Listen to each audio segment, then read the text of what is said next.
woka enkro na aka ne nyina de bomu a samunu omunu ne de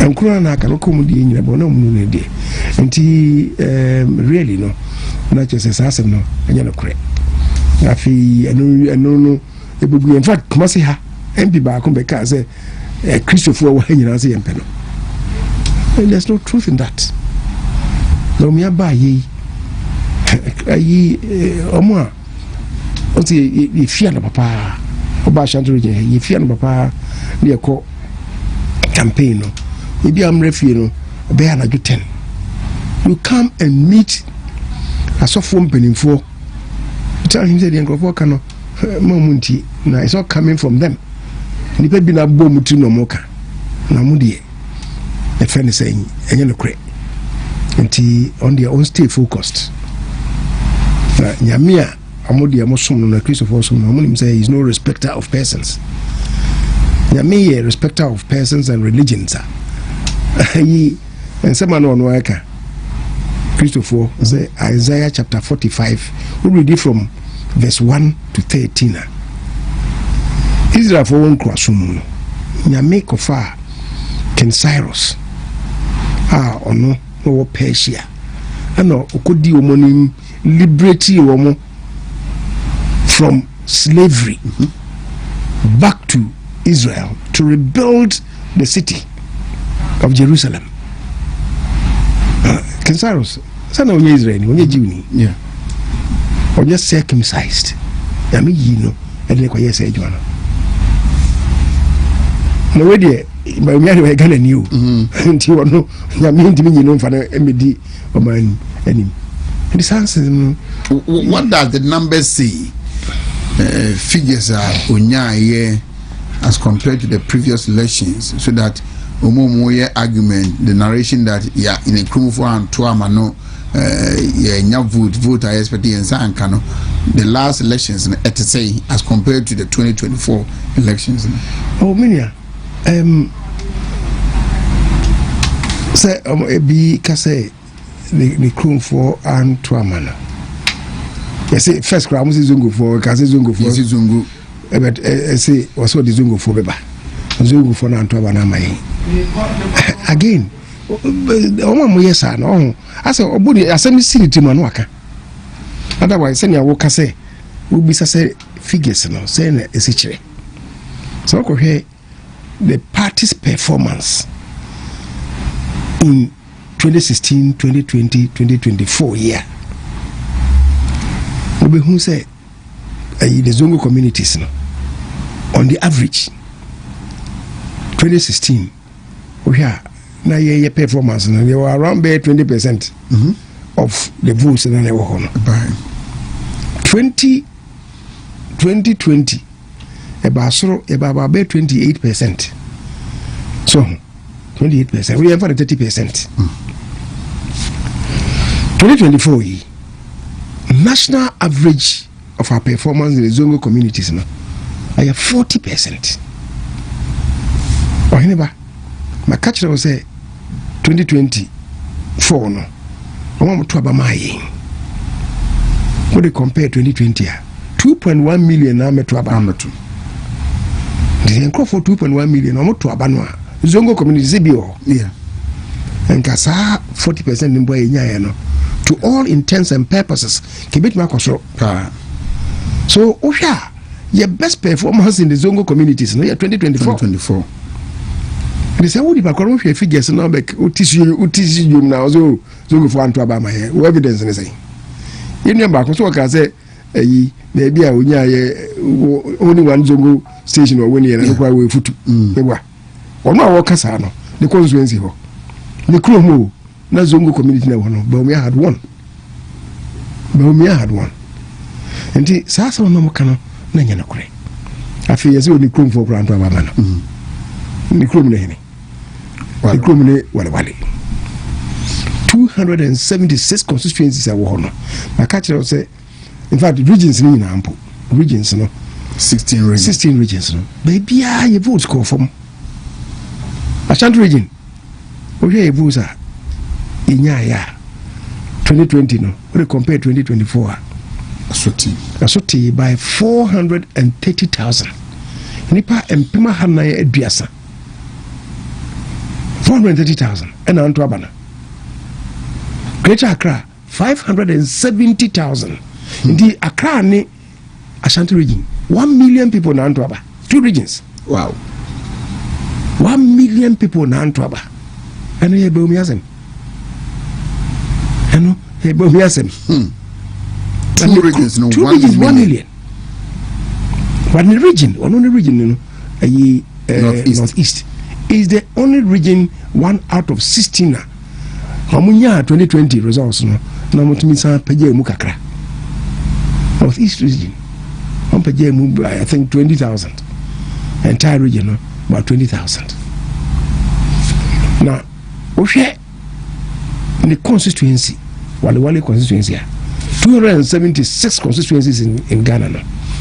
Emu 14 and against 2020 results no. Omo votes ni pejai. Na 14 no the BDA 1%. O pejai mu by 1%, B 1.2, B 1.5. There's only one constituency was scaling over 15%, 25%. Wale constituency is the only one. Baumia's constituency. Baumia's constituency. Do you work as a crew for Anto Aba Manoa? I know kwasem bi eni. You say constituencies are yawoni since our parliament, you know. I do also check constituencies are no as a presidential candidate or winning. And teachers are popular. And also no, and kwasem bi eni. It happened, and the crisis has been see. Constituency of Parliament 88, you know. I started with Asiedu 87, no. Anyamia boya Supreme Court Ebuyama and I Matthew Nyindam. Nti ya retain the seat na 87. And no. Minia. Na omo seats the door so change on the constituency of winning. What you say? Now, this is not the first time. Assassination. President Kofo time, yeah, Parliament. 1996 election, no. Yeah, call Parliament 1997, no. President Kofo Jinama, you know. Okay, here results now. Kofo constituencies are winning, no. Yeah, see, say, yeah, they call Parliament. Some 61, no. President Kofo, when yes, I think he won in 55 constituencies. By the year 61, they call Parliament. But ni nyina echi no party ni nya gidi wo mu no ayema na call bi no okowini in the next succeeding election by in fact 2000 by 2004 2000 by 2000 the door so chain no enti the amu kafa bomia ho no enia anye no cresse this is the first time I see you see the performance no dubu ahen wanya di nti ne yi no nti wono so wanya di a yinyi no kana dan na mechire mu a am say chema Wontumi ekokan bi a omo chichira asem de ko hye dr ba bi ano no dubu ahen etraba no yi no he had 30% 1992 but the party rejected it. Party no rejected it. Say ya win it. Na Rollins ni NDC na chinchim yensa. And na my control stolen verdict. What you say? Enti eduwa hen wan kubiu no na nye on account of his poor performance. The party insisted say eduwa hen had won. They said ne revisionist bi modern day revisionist because eduwa hen wanya di entina. Yeah. Eduwa hen's loss to Kofo said the chiri mun se ne chema Wontumi enso kan no na ekwani mu no na hoden ehwehwe kakra na make say I think it was late 1994 oko oba asante oko sirima probo a obedu ha ohododo no a Wontumi anko oda ha 1 week. I'm sorry. The Hana Ochi my daughter for hwɛ no ama unya pomdin then ne yere Auntie Mary be fa ne call back to Accra to 1995 no Adibu ahena ne movement ayedin kano ka ho bi ene ma se wentimi anko rounds ni yie. President Kufuor was very active on the ground post 1992 no very active on the ground. And I'm not saying this to take anything away from the victory of President Kufuor. He worked hard after 1992 and the man among for Jidi Umwa a traban and the man. What you say? Even that, you call President Kufuor 39% 1996. And some people's argument was that Madubu Jai Maduba Hinko Kaduba would have won. A history wouldn't mean evidence. So Okoya would have won. I can't be a cancer. What you say? But they were saying that Dubai in good will not won and Kufuor who know in Maniama. Kufuor from 39%. Okay, winning you. What you say? But the fair Dubai 39%. If I could 40, I do 30%, could 39%. Then we saw Babby 41.7. And then we say the performance is the West. Now we're popular. And we're bound as and yellow crate. And they be the Musu, baby, and not a good father who could deny, 2020. And I say, what banana a buffum side, and I just say, why not dear cry? I see. In politics, so in politics, you can swing down pa. Rollins against Kufuor in 1996, American as a President Kufuor 39%. Rollins had 57% too. 2,000 mils a buy, and second round they acquired Kufuor in year 56 against Mills 43 point something percent, almost 44%. From 39 swing down. Rollins 57%. A commercial down. What is about 44%? What do you say? A good father in FNSA 2020 no. He won once a 1 million so 500,000 and then my the seats also tear from 169 138 swing it down to 137 plus 1. What do I say? Its margin of victory then came to about 52%. So 52% are swinging about 41.7, which is close to 42%. Ultimately say in comparative terms, not just say but we are crying at HMLs. And I say we can say the same performance. But Mills from 44%, the following year, about 1% in the net also. Only a Kufuor to call second one. Only a Kufuor to call second one. 2012 no. A Jomahama buy Also any of the court very much now. What I say? And in Tino, near me person make sure and say, my crime bill. Emma Papanoba, just like it happened to President Kufuor, Mills Kufuor. It's possible that he would win for us. Let's not forget, say, in fact, will be our first time since 1992. In fact, will be our first time. Rollins, about first time, but not so. As the sitting president, what you say? I said sitting president in 2012 or the winning year. Otherwise, so when you president our Tiso there, no person has come first time and won. So Mama, we come more or less we complete Mills term or Banadi no. And a Kufuor a no by 1 million votes no.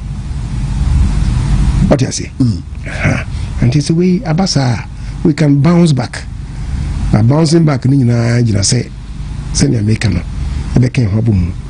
We should. It doesn't mean say it's not easy. It's not going to be easy. Right. It's not going to be easy. But about me, I'm praying.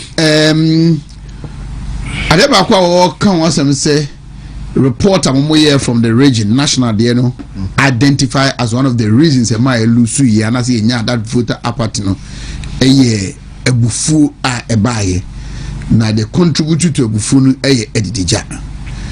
He has tried say the solution to that ebeba, and then equitable distribution of appointment. Say aban part ne ba ba mu akwan fa so a ye ma appointment no so wadi hu nkomo, and so say na mo be si ma eno no aboa part no ene Ghana fo nyina. Oh, the application be say enya say ayi party no president bia MP bia ho di nyina party no so say party no enwimi wo mu a unkunim di no be den ena no wo kase ye hwe se ye ba ban mu a ye betimi ya boa amasa enwimi na firi ho na nipa bebre na mo kase abufuo ndi ne doso na wo se di kan na edidija abufuo ni bi ene sa domestic debt exchange program ya kan ho se abufuo ni bi ene akwan a yawo oman bebre ya ntimi anye nano na yeko manson kwanta ye free saying junction ho be kwai amyan kwanta na ye fa epoano ekwan no kuwe mu akwan ye nam so an ye dikosi manso dubia ye do hono o kan sembi o say he feels embarrassed when it came as leader I feel embarrassed. Yes, traversing this road also feel so embarrassed na me ba nyame ya adom na se me ba rules the priority no na this road in particular was it in bibi na many of the Ashanti roads are in such poor condition. They are called north. They are called northern region. Aba, I call northeast. They are called Savannah. I could see say a hono roads ni be yeah. Roads be a me kofa so about 10 years ago. Say ni city and now you call say na kwan city no. Just say many G say go for do aban be ye adwuma pa o. Na e dey na etimi lusu sa say na me no work no. When you come to Ashanti region here, if you main road now branch here, I just say if you akofa no enye papa. Nti I say timi ye sa ni ma no enyina na se na wo kan no. Eno ana wo che say I say timi ye sa constituency budgeting no a wo kan no. We say we hear national constitution cramp no a sa na chire wo. Sa no senke ye no. Sa no senke ye no. So here national constitution now Oheneba article 35 I should think article 35 of the constitution 36 article 36 of the constitution 36 clause 2 was it the state shall in particular take all necessary steps to establish a sound and healthy economy whose underlying principles shall include now ba dina or say undertaking even and balanced development of all regions, even and balanced development of all regions and every part of each region of Ghana. The parts of the region, you know, any districts, you know, any constituencies, you know, and the constituencies need to be a co-terminus with a district, you know. What do you say? Intino will say every part of each region, and in particular improving the conditions of life in the rural areas, and generally redressing any imbalance in development between the rural and the urban areas. Your development, a man in Puntuno, a Hanijina. Your budget be a answer if you come in Chroma Breso. ministries and departments no ena ministry bi ade ni na se mi hiaba o de akoma Ministry of Finance na finance ministry afre wonom to justify the entire this proposal na base financial budget no the ministries no omonye constituencies in the district na yes ensure even and balanced development no what you say. And that is why he's proposing, say, look, we should change this paradigm. Constituency-based budget system. Yeah, constituency-based budget system. Now, in T1, in ministries, in T the constituencies, no can. What you say? Now, yeah, and I feel no bema. You say, we won't hear. Of course, maybe our listing name be num. And even no, I ban the ni kentemu.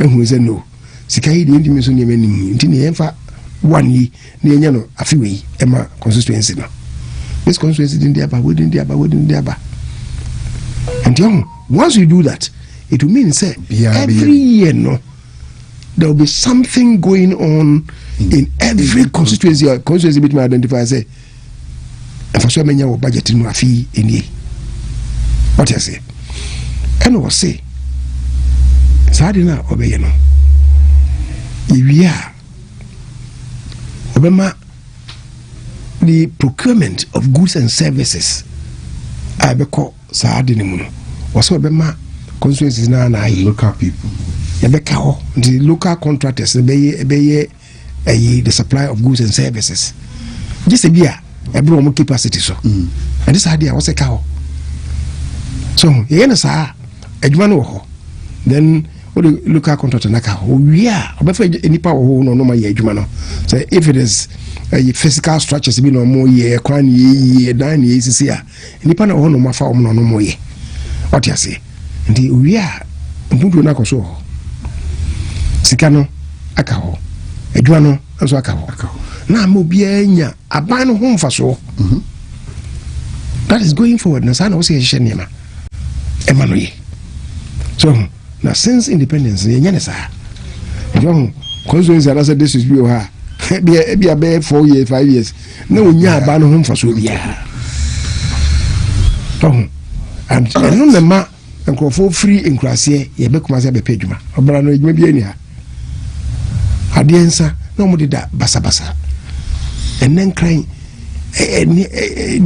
ni na chima ko hwe nkran ntino edu anwumre na ukofa circles mo a na you see ni pa mo de da bridge under bridges na insu otwa na ayayre hosem antinia we should recalibrate the development send the OCC and reformulate nema na ema mpundu ayehwa ama amanfo no yehwa ama oman no etimi abansania esi ahwe no na every part of the region afi yetimi develop no yi ama obia etimi anya ne ono so ese no amanti ko region bi ti se bia ko America no because state bia no bibi koso there's something that you can identify with that state omobeye what I say and that is going forward no what we should be doing.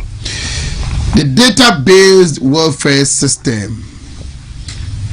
Database welfare system no and the constituency for nasem. Yeah. Say aban ibiba omuna force ye adwumade abonto ama aban ba. Abekono ono some profit from aban no in any way. Was a sanity idea. Me data bi ba. E be data system bi. You see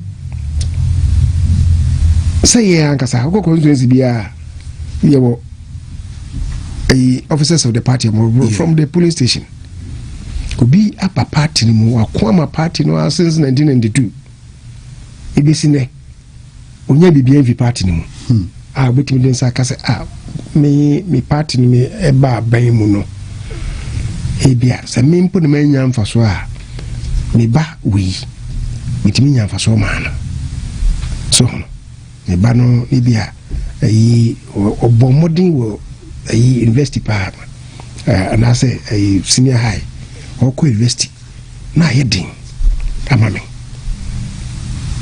aban ba yɛ bi a menya scholarship ma no ɔte ase na me peska kakra bi di ayɛ adwuma ma ban ba yɛ no nya besia 5,000 10,000 ana me de share say me de top boardie enkwa ni mu no na 10,000 no so ohwe so ya na be sika kese ama no 20,000 ana onya eho besia enkwa ni mu no na be ye sika kese ama no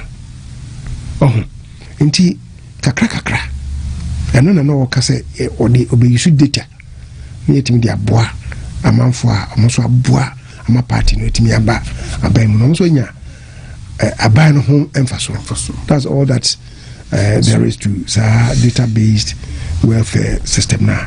Okay, I think a coin and nipan bebre and the nipan in Yambu energy because you baby na me pajami mu no obeshasi akasa no kasa nyan kasa na nipa bi I think it was the MP na kasa pajami ni mu kwa achiri na nanti bi mo na sanya MP di ne neti ha no ni bi tie no me asem na obeka na ebe peti say so de hye bi ba me ho ato ye ne peti ndi MP o de time bi no obeka se ja kasa na fama ma kirima no ni nti on ye be on nti ne ba so wo commentary amugina amonte ye running no so it means omatis okoka baby for a name say yansu bit menya chefa bi wo aban no ebeba ni mu ana. And I think people were really impressed with the national campaign coordinator for Dr. Baumia 2026 presidential primaries no Honorable Osei Che Mensa Bunsu, a former MP for Swame, former majority leader, former minority leader, former minister for parliamentary affairs. About 916. That's a Maroccan. From my deputy minority leader. I started as secretary to the caucus and the GH Mensa in 1998. And I buy any one president for time. I buy a deputy whip and Yabema. And actually, Yabema is the region. Wow. And I buy a chief whip when Yabema moved to the ministry. And buy a chief whip. No catch the bay me no first Asiedu the bay chief whip and I'm say wonder Asiedu Asiedu be a deputy leader and I be a chief whip with Okechiri as my deputy and wachi and I be a deputy leader in 2008 when Felix Japan left to contest as presidential aspirant. Nti osebe ye leader na be deputy when we lost na be minority leader. And in leadership of parliament there, I think I still have the record of being the longest serving MP in leadership of parliament. Every 17 minutes after 9, copy mechina 7 a.m. about to be share through to 2 p.m. I be and then you can declare no. And near my bay na overbore party for a month for titru umu ye mama the tabamia no moko to abama no koko say umunye ahiye hu umuna umho so they also mo ye the say omuye so that ye be wi no de ye hwe no ye nsabi to me aka ansana meja okwan kwambo ako Oheneba aba ye koto no so medika aka che say probably abedi economy dia kosa yeah party constitution so the probably our beko parliament article 94 of the constitution national constitution actually will say over parliament parliament article 94 no about the qualification and eligibility criteria and the conditions now so satisfy president who ye president or kasem krono what catch will say the president should satisfy the conditions are set in article 94 no except that president no dear I will say MPs no 21 years only 21 years I want to contest president there 40 years so and the honor is sayeba say 40 years MPs no okase ebia okoye bonibi edu atum na say emfiedu abetwemu a so after say we boni emfiedu abetwemu a itimi de chawo na ultimate be contest as MP presidential candidate in there was say ade no yenyi mfiri ho once edu atum no yentimi fa nche oda say emfiedu after 10 years kra no yentimi ema reprieve go and contest what you say Oheneba me twa adwe gina saa nema no so say wo se ehwe saa nema no. But first we start with your party constitution. The party constitution say your presidential candidate say also satisfied nema me say true. Wo say oba ekunmu a anye bi no wo say odi mfie no now you active. Article 13 clause 7 of the constitution, the MPP constitution the kasa. Bawumia oba ekunmu wo mo pre no obi adi mfie no. Bawumia ba ekunmu ebru mfie no. 2008 Akufo-Addo boni din as presidential candidate any man a party card. So the party card the man no and the honor beka say obeye party member nkasa. Eno na ma nipa bi obi ko jira baby say oh ye ho party no. So what you say? Or no say nipa na cancer nobody knows when exactly or be the party card. But 2008 no the party card. Now answer na no Bank of Ghana as deputy governor. Or Bank of Ghana we a staffer, we a public servant. The constitution no as a public servants no omutimi active party politics and won't me go party card. What you say? Inti oba 2018 obey a party member nkasa near man a card. The car say a former general secretary bikra ka say I no na o ka ho ne man no ayi and just say Bawumia no more or less just obey mu nchere. Uhwe a party constitution article 13 American wasem no o ka say presidential candidate was 5 years on. But running mate no so no say and also was 5 years except that running mate no there the National Executive Council no timi waive sa 5 year no no presidential candidate cannot be waived. Okay. But running mate no timi waive man no tell me MPs yes also 4 years but MPs timi waive National Executive Committee timi waive man in special circumstances sa na presidential candidate no there and once the man was nominated by then candidate Akufo-Addo the bar neck man approval no by extension of reasoning no na neck na waive sa condition no say also 5 years no the since then no was a few on outside be 17 years and the then we can say where whole party no and that's what by injury 17 years the party no say only 5 years with 17 years Asiedu as running made for 8 years and then your fellow say vice president for 8 years also by injury. But having said that, the second condition of the party constitution was that the person should be of good character. Or anybody intina a party constitution no kase the party edene be ye no also ye obi a wo subampa also wo subampa because once you become the flag bearer and me bua na be ye if I say mampania wo na be ye susudua ma mamu ni nyina o you become the role model for the entire country.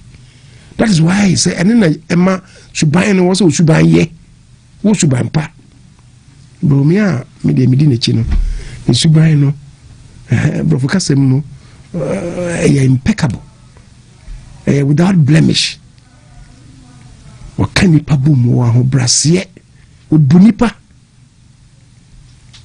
what you say enti na transition ne proyan krofo kan obi aba mu mfie ngotwe obi ndimi fa ko do bi mo no what you say onye kai nipa ndi Bawumia oye nipa.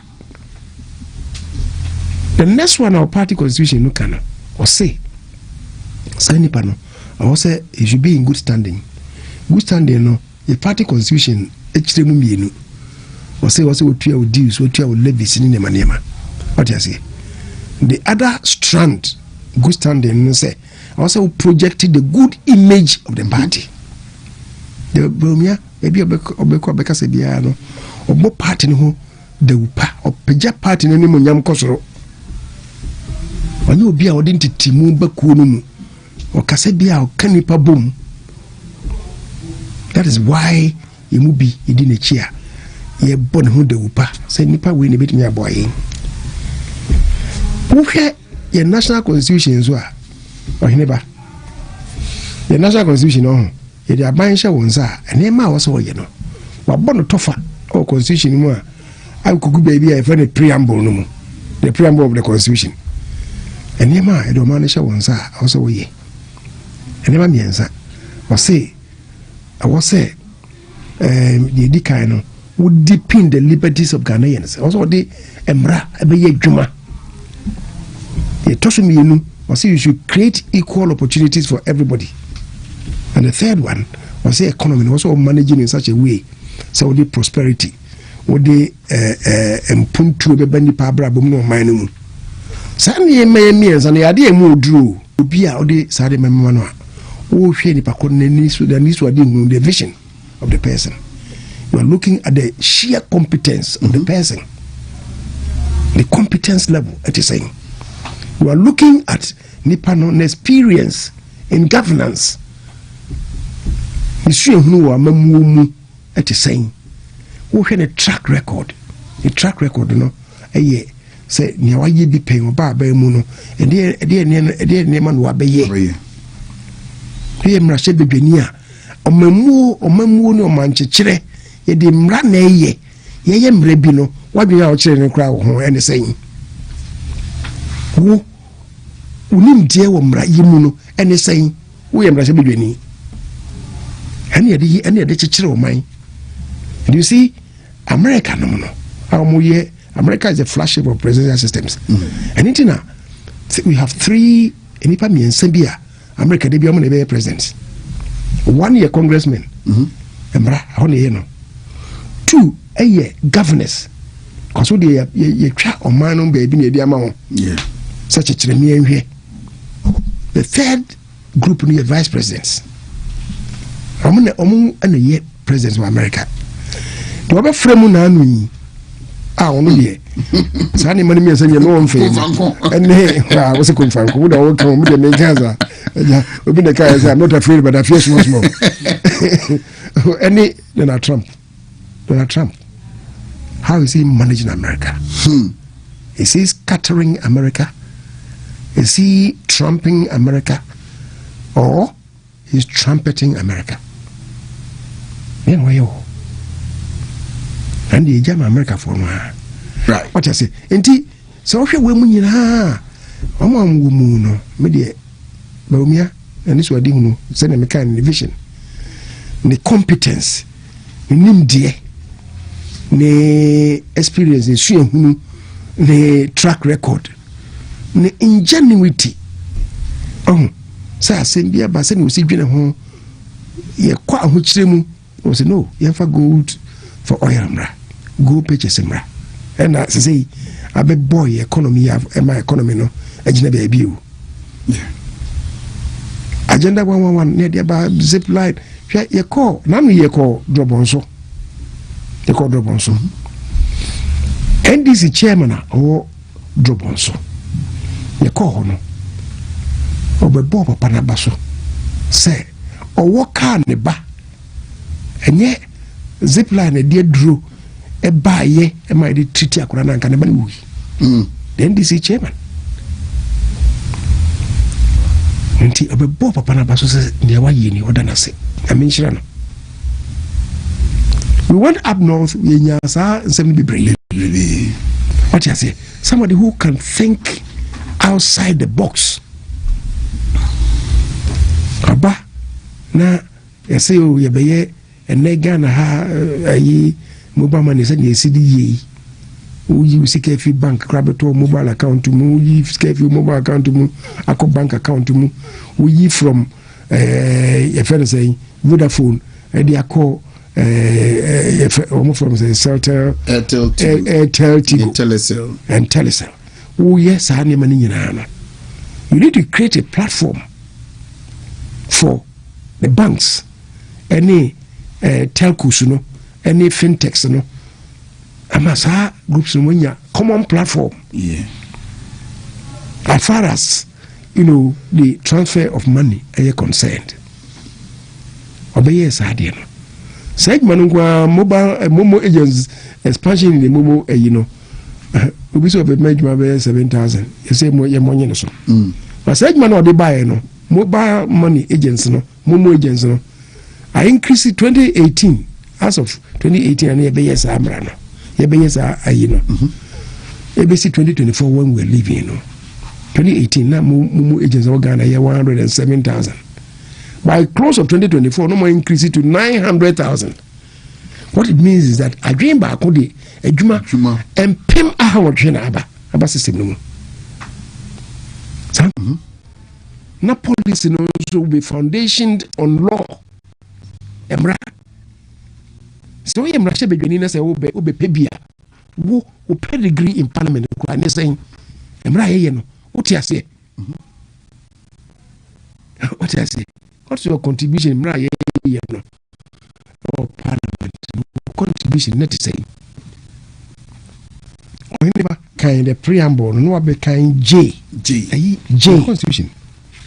Can't say J was a G. Maybe see J was a G. This is not optical illusion. Okay, I say duties of a citizen. Precisely. The exercise and enjoyment of rights and freedoms is inseparable from the performance of duties and obligations, and accordingly, it shall be the duty of every citizen. It shall be the duty of every citizen. J. Okay. To contribute. No, J. Okay. To declare his income. To declare your income. Honestly to the appropriate and lawful agencies, and to satisfy all tax obligations, and K. To protect and safeguard the environment. Honestly. Also declare your income honestly. And what you they are pay with taxes. What I say? Yeah. When you say MP, you go pay MP. You can say tax obligations. It is saying what you are taxes. When you're president, you should do that. Constitution, show. Hana a show. What I say? Yeah. They say also be president D. That's also a baby. You man say you want to be in a here. What's mentioned? We can't GR for Rabbi Jimmy too. One into your never be your mind. Whenever these are serious matters. Yeah. Anyway, you fancy where when they miss and before say, Yemma, Yamini, we Munun Casantre. I'm happy, say, Oka newspapers, and the major newspapers will be a cousin. Belmia is Belmia, Nanyaqua, me, Minana Nanti. And apart from Nanti and Antino, what we have done, you say, Yanini Pakasai. I started this whole enterprise from Kumasia when I came after I say reports in Abaye. Ashanti by Professor Kwedi by and I'm saying no. Let's start. Let's do some mobilization for him. And I'm starting Kumasia. Met all constituency vice chairs, the first and second vice chairs. Then we went to a friend saying the next cohort secretary and the assistant secretary. We met the organizer, assistant organizers, met the women, met the youth organizer and assistant, national and then the deputy, met the treasurer, communications, research for. We met everybody.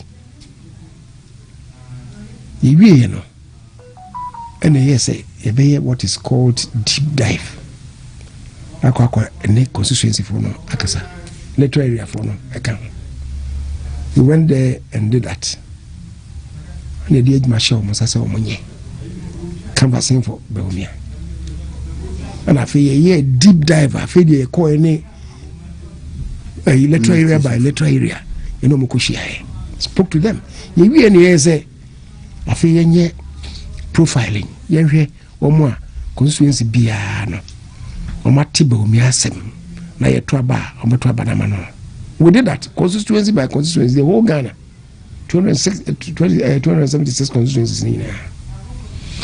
Yeah, no, the two hono.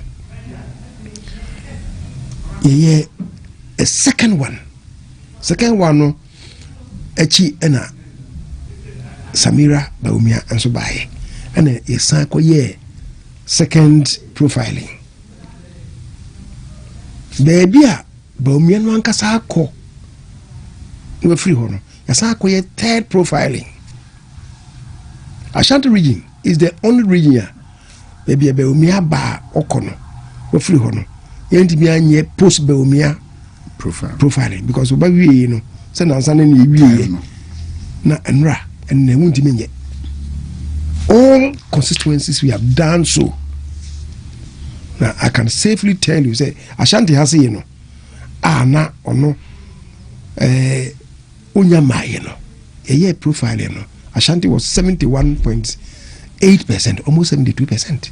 Na ba unyama babakui we hope say e be impacted on sa way no nti me feel say worst case scenario in Ashanti which means 75% west national as well, national from northern region to Bono enclave, no to western north, western region, central region, eastern region, Greater Accra, Volta, and I can tell you since say we have 14 regions out of 16. The 14, the two regions now, any sure of no Volta and Central region. So you are sure of winning Eastern region? We are sure of winning the Eastern region. We are sure of winning Eastern region. Profiling nature, sir. Is only Central Volta region, and Central then region, Central. Bono. Central region, Bono. I'm telling you, say 50-50 CC. We can win by 55% in Central region. So we win Eastern region. Central region, there are six constituencies. And make us say, you need control over. The three constituencies in the Asin enclave. Even a Honorable Asin South, no. Since be na Ekosunti, Asin Central. Asin South. Ono won team for just okay. Na ya hode wo. Since be Ekosunti no. Menka say we may win. That is the three Asin constituencies. So 6 constituencies in the Central region. Yes, no make us 6 years maybe minority leader. But minority leader or a close associate of Ken. Young Papa no any businesses near there. And yes, ebi ane hono ebedi amai. Then there are 2 other constituencies in the that suggests that all the others have to ask this. All the others support Ken and I say on support but the constituents think okay. Oheneba. You are a journalist, you try to be neutral. Yeah. So Bio, Ebia, Uniawo, raise him in spite of everything. Bianca was support Uniano. Yeah. Muja Semunti. Yeah. Ebia Papa Umwa, who is Papa no when they cry support him. When was a Papa who said he didn't betray him. What do you say? Namakacho say, Afenyo, Niyonko Brebone. Ken. We my no so elections in my one in the Bibia a book Kusiatafre. Yeah. And you see that's right. Won't mean Yanichi, Untim Panechi. Ubia Bepanechia, Untim Panechi. What you say? So 6 constituencies in the Central region. I don't hold that. And a bit difficult. Yes. What about Greater Accra? Greater Accra, we are winning. Because in the early days of the campaign, that the story is coming from there, no? Greater Accra, no. Wasn't no problem. Okay. Problem, they say there are many centers of influence. Now I say Ijabeko diani abanko. So Akromama diani yakoko se member. That kind of thing, and then we'll Greater Accra. So, but we've managed I called a meeting, involved all of them, and Omo Kasai. And now there is a good working relationship. And once again, you are sure of winning Eastern region. I'm sure. The home region of Dr. I'm telling Brian Yao Okai Echampo. Eastern region is not as uniform as Ashanti is. Yeah. What do you say? Obia wa enclave be higher Krobo enclave, higher Chim enclave. What do you say? Higher, for Oba Coast Noah, Cape Coast. The dynamics are different. What do you say? And I make a say 6 constituencies. Dear, I cannot say when. And water region. You see, I want to say yes, and yeah, say the regional team no. I'm going to say any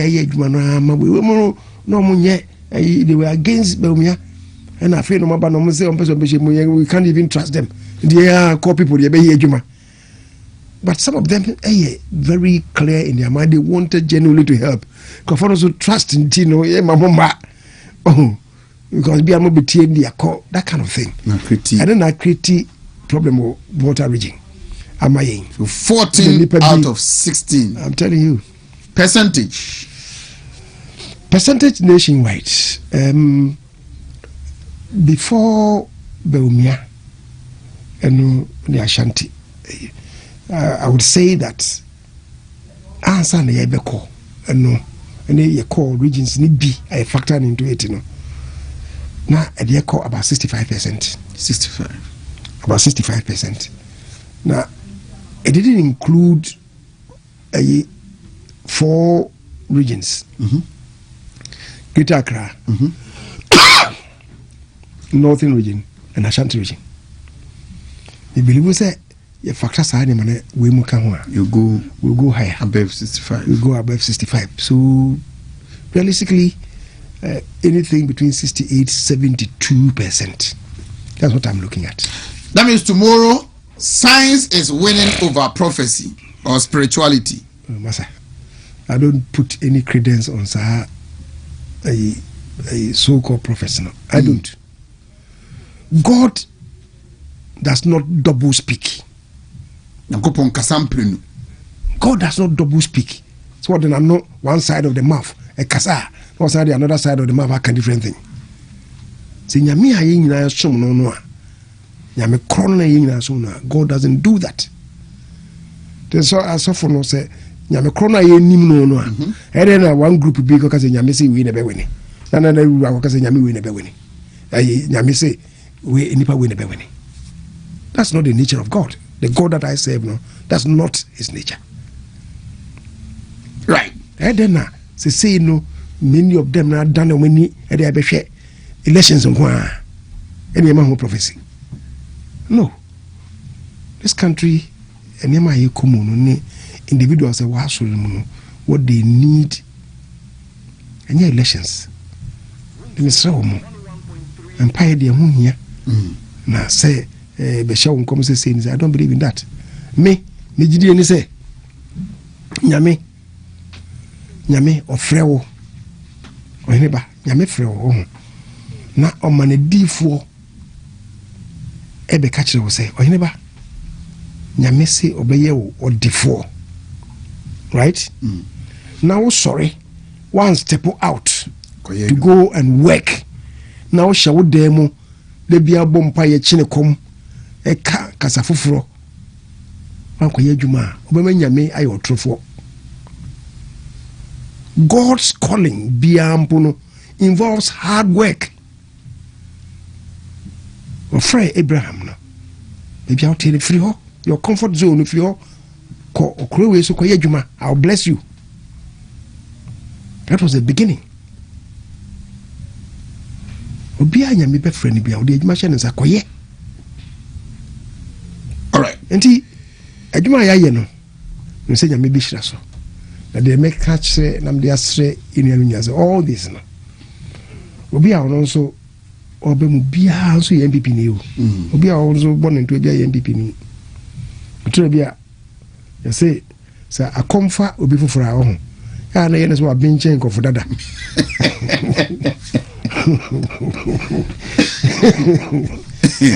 Oheneba akomfa obi foforo bi wa benchen nkɔfo dada. Na obi achina ebe wudi tell. Nda me da say me ma wa sori akona wo kokra no. Yes sir.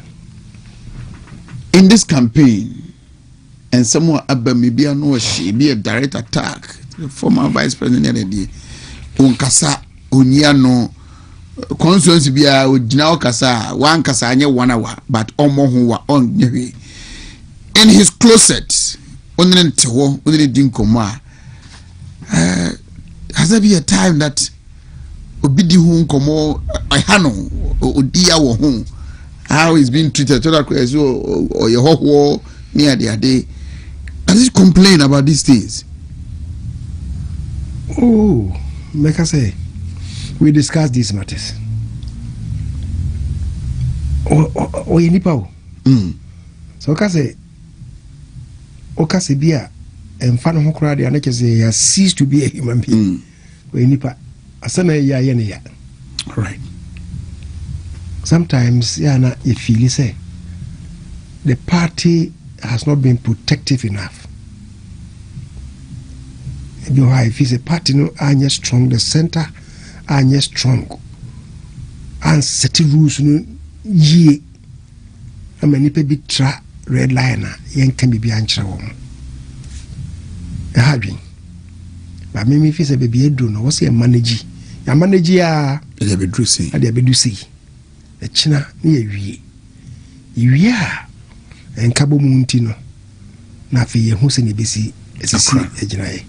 But going forward no afe ne bi hu se dey say the necessity bio because the name say and someone nipa bi kikaye and then this for use you tie reports nyina kire say and someone nipa bi kazo ma sha say compile bibiu. Yes, and someone nipa bi kaye e kan hu bi na ma ye lose you. Why do we have to go back and repeat these same things?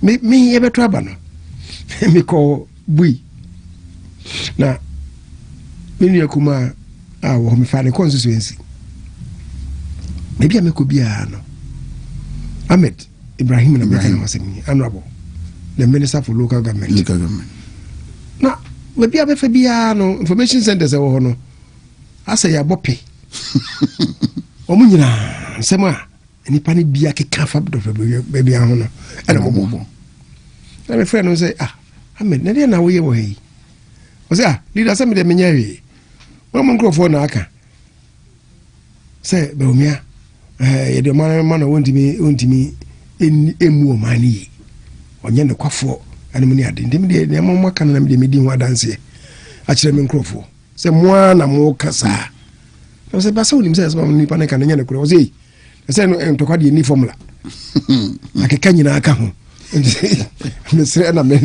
but it was serious. Now as if we haven't learned any lessons. We could cast in between be so wow boss na ya ko jina baby no cast in be na obi anwene e de akɔhye be omi akon na odidi natem. Your attention is drawn to the fact that there be on cancer anyo na asem no kra wo kan e be pa ho chawa na me pa ho chawa. If we had a strong party at the center, which isn't going to take a place, can you call the person to order? But yeah, baby, I be drain no. If we are lessons I be learning from it and going forward no. You say ehunu preno. Yendi ehunu preno. The impression so the nisi ehunu. Yetimi twitwa saade no. Sometimes you must decapitate nuisance so that it do not have further procreation. I say to me, yes, I yes, I debia, I never remember. But that's how I pay. Miss Medase, Konya de Mame. Right. The may sorry in the make seminarium, say Chino. And yet, and talk as him. No better send me a coach. I've been checked. And the more beer and Fabasa beer and ma. Nencrofoke, I shall say, cannot pay. Propaganda, Mode ba. Hey, yes, Samira, the sika bi abase enfama electoral area coordinators ni constituency executives na Dr. Lulu nso the checks bi aba say enfama constituency executives ni abusafo ni nyina nya nokre they want to create disaffection na polling station for na mokoto aba no mo de yi mo free mo de mo nka ho on say amankofo yi ya bro mo checks there's no question be any the Mr. Busafo say they should disregard some new propaganda na mo de ba no say mo say nkofo adwe no na obi ankoto na ba asundwie mu ewia the party ni be yi no me de me gise be yi Dr. Baumia ba me nyanyame so percentages are making the enya on the ground but at the champions no mu asem ebia na de me chi no obi asesa na dwen so me ka se meto ama Baumia de so me nya nto ama no anaso me ka se me ntoma Baumia de nanso ya koso nyina meto ama no it could change, percentages could change kakra. I know it's a be change 1-2% be but let's stay on course. Never abotreni abujwe ento aba no nema party nani munyam no empeja ye many party no nye individuals that's it so medase enunti yemfa nunsia na part 2 no Ralph say usu ya twema beja North Constituency Secretary Dr. Solomon Kwati Foucault is here, Dr. Samsanoma is also here, and ye quite till 12 a.m. It's all about MPP's 2026 presidential primaries. Me sorry ya achimkwaba betrase achimkwa sorry ya keke beba nemra ne no dia enye party no na sebe wadi wa bronemum wa usubai na akwa wie usa nti no bia nkoye adepia bese abatro no because ya wie ya born throughout the time o mshase obi asram abe kansem o mope area ya de akirem nti yakase wo ko kire wadwen se asumesi ana obentin na me yede mepe no nya wie a wa wie se o tru na fi se o pese o kotena se fie na ansan wa betere fine wo of polling station ho so be observe so a enkoya de di pinche beba sometimes they are yakakra ne se ye to a obi so mo kotena fi no bi kwakire mo se we nkoto nkwa ha no na ya na de pinche ni taba polling station obi so bi okokra obi ba na afi no mo be ye sign bi okwa so ne ade ni nyina ho hia obi okoto aba ne bia ba na we decide be a woto aba ne de ayede akọ na mo nkorezi any issues bia de basa ye beba ho ne mum ye hwɛ sɛ obi a wo ba bia no di mra no so na waye sɛ ne wo so ye no wato na ba na sumdua ba by 2 p.m.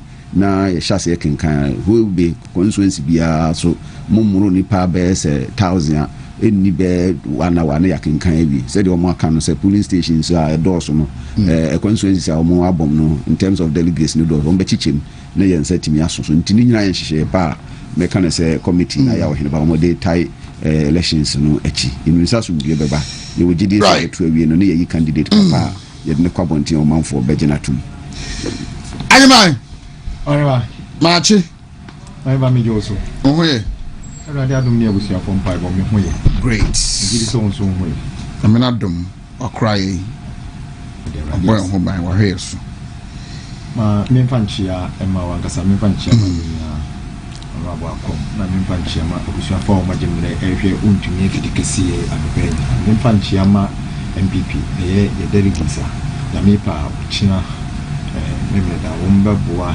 yakoto aba ayi wakandifo specifically Alhaji Dr. Mahmoud Baumia se committee party ni na konfaya nko kundi o 2028 aba ye kwa kutuye mimpanchia mo na yenshu mu kranse enema na ehwiegu but bibia nsɛ omuye nyina yɛnka yɛn mumuni yɛnsa nhyehyɛ sɛ ndisi potimi kɔfa adwon mahama ɔno ankasa watwere wɔ ne book mu sɛ adeɛ ha no ne sɛ wɔ ntimi nwene na bɛka so yɛ tikasi a wɔwe adua ne so dika kyerɛ sɛ sɛ de Dr. Baumia kɔ biem ne yɛnya bibia anka na oni akoro wɔnyɛ kwafo sɛ ndisi potimi kɔfa adwon mahama wayɛ chairman of the police council da na brɛ so the police na Uganda na Dr. Baumia so be chairman of the police council na se omo ka kire se ye na bresu ye hunu se the police infusi ye no ka kire se Dr. Baumia intimi enye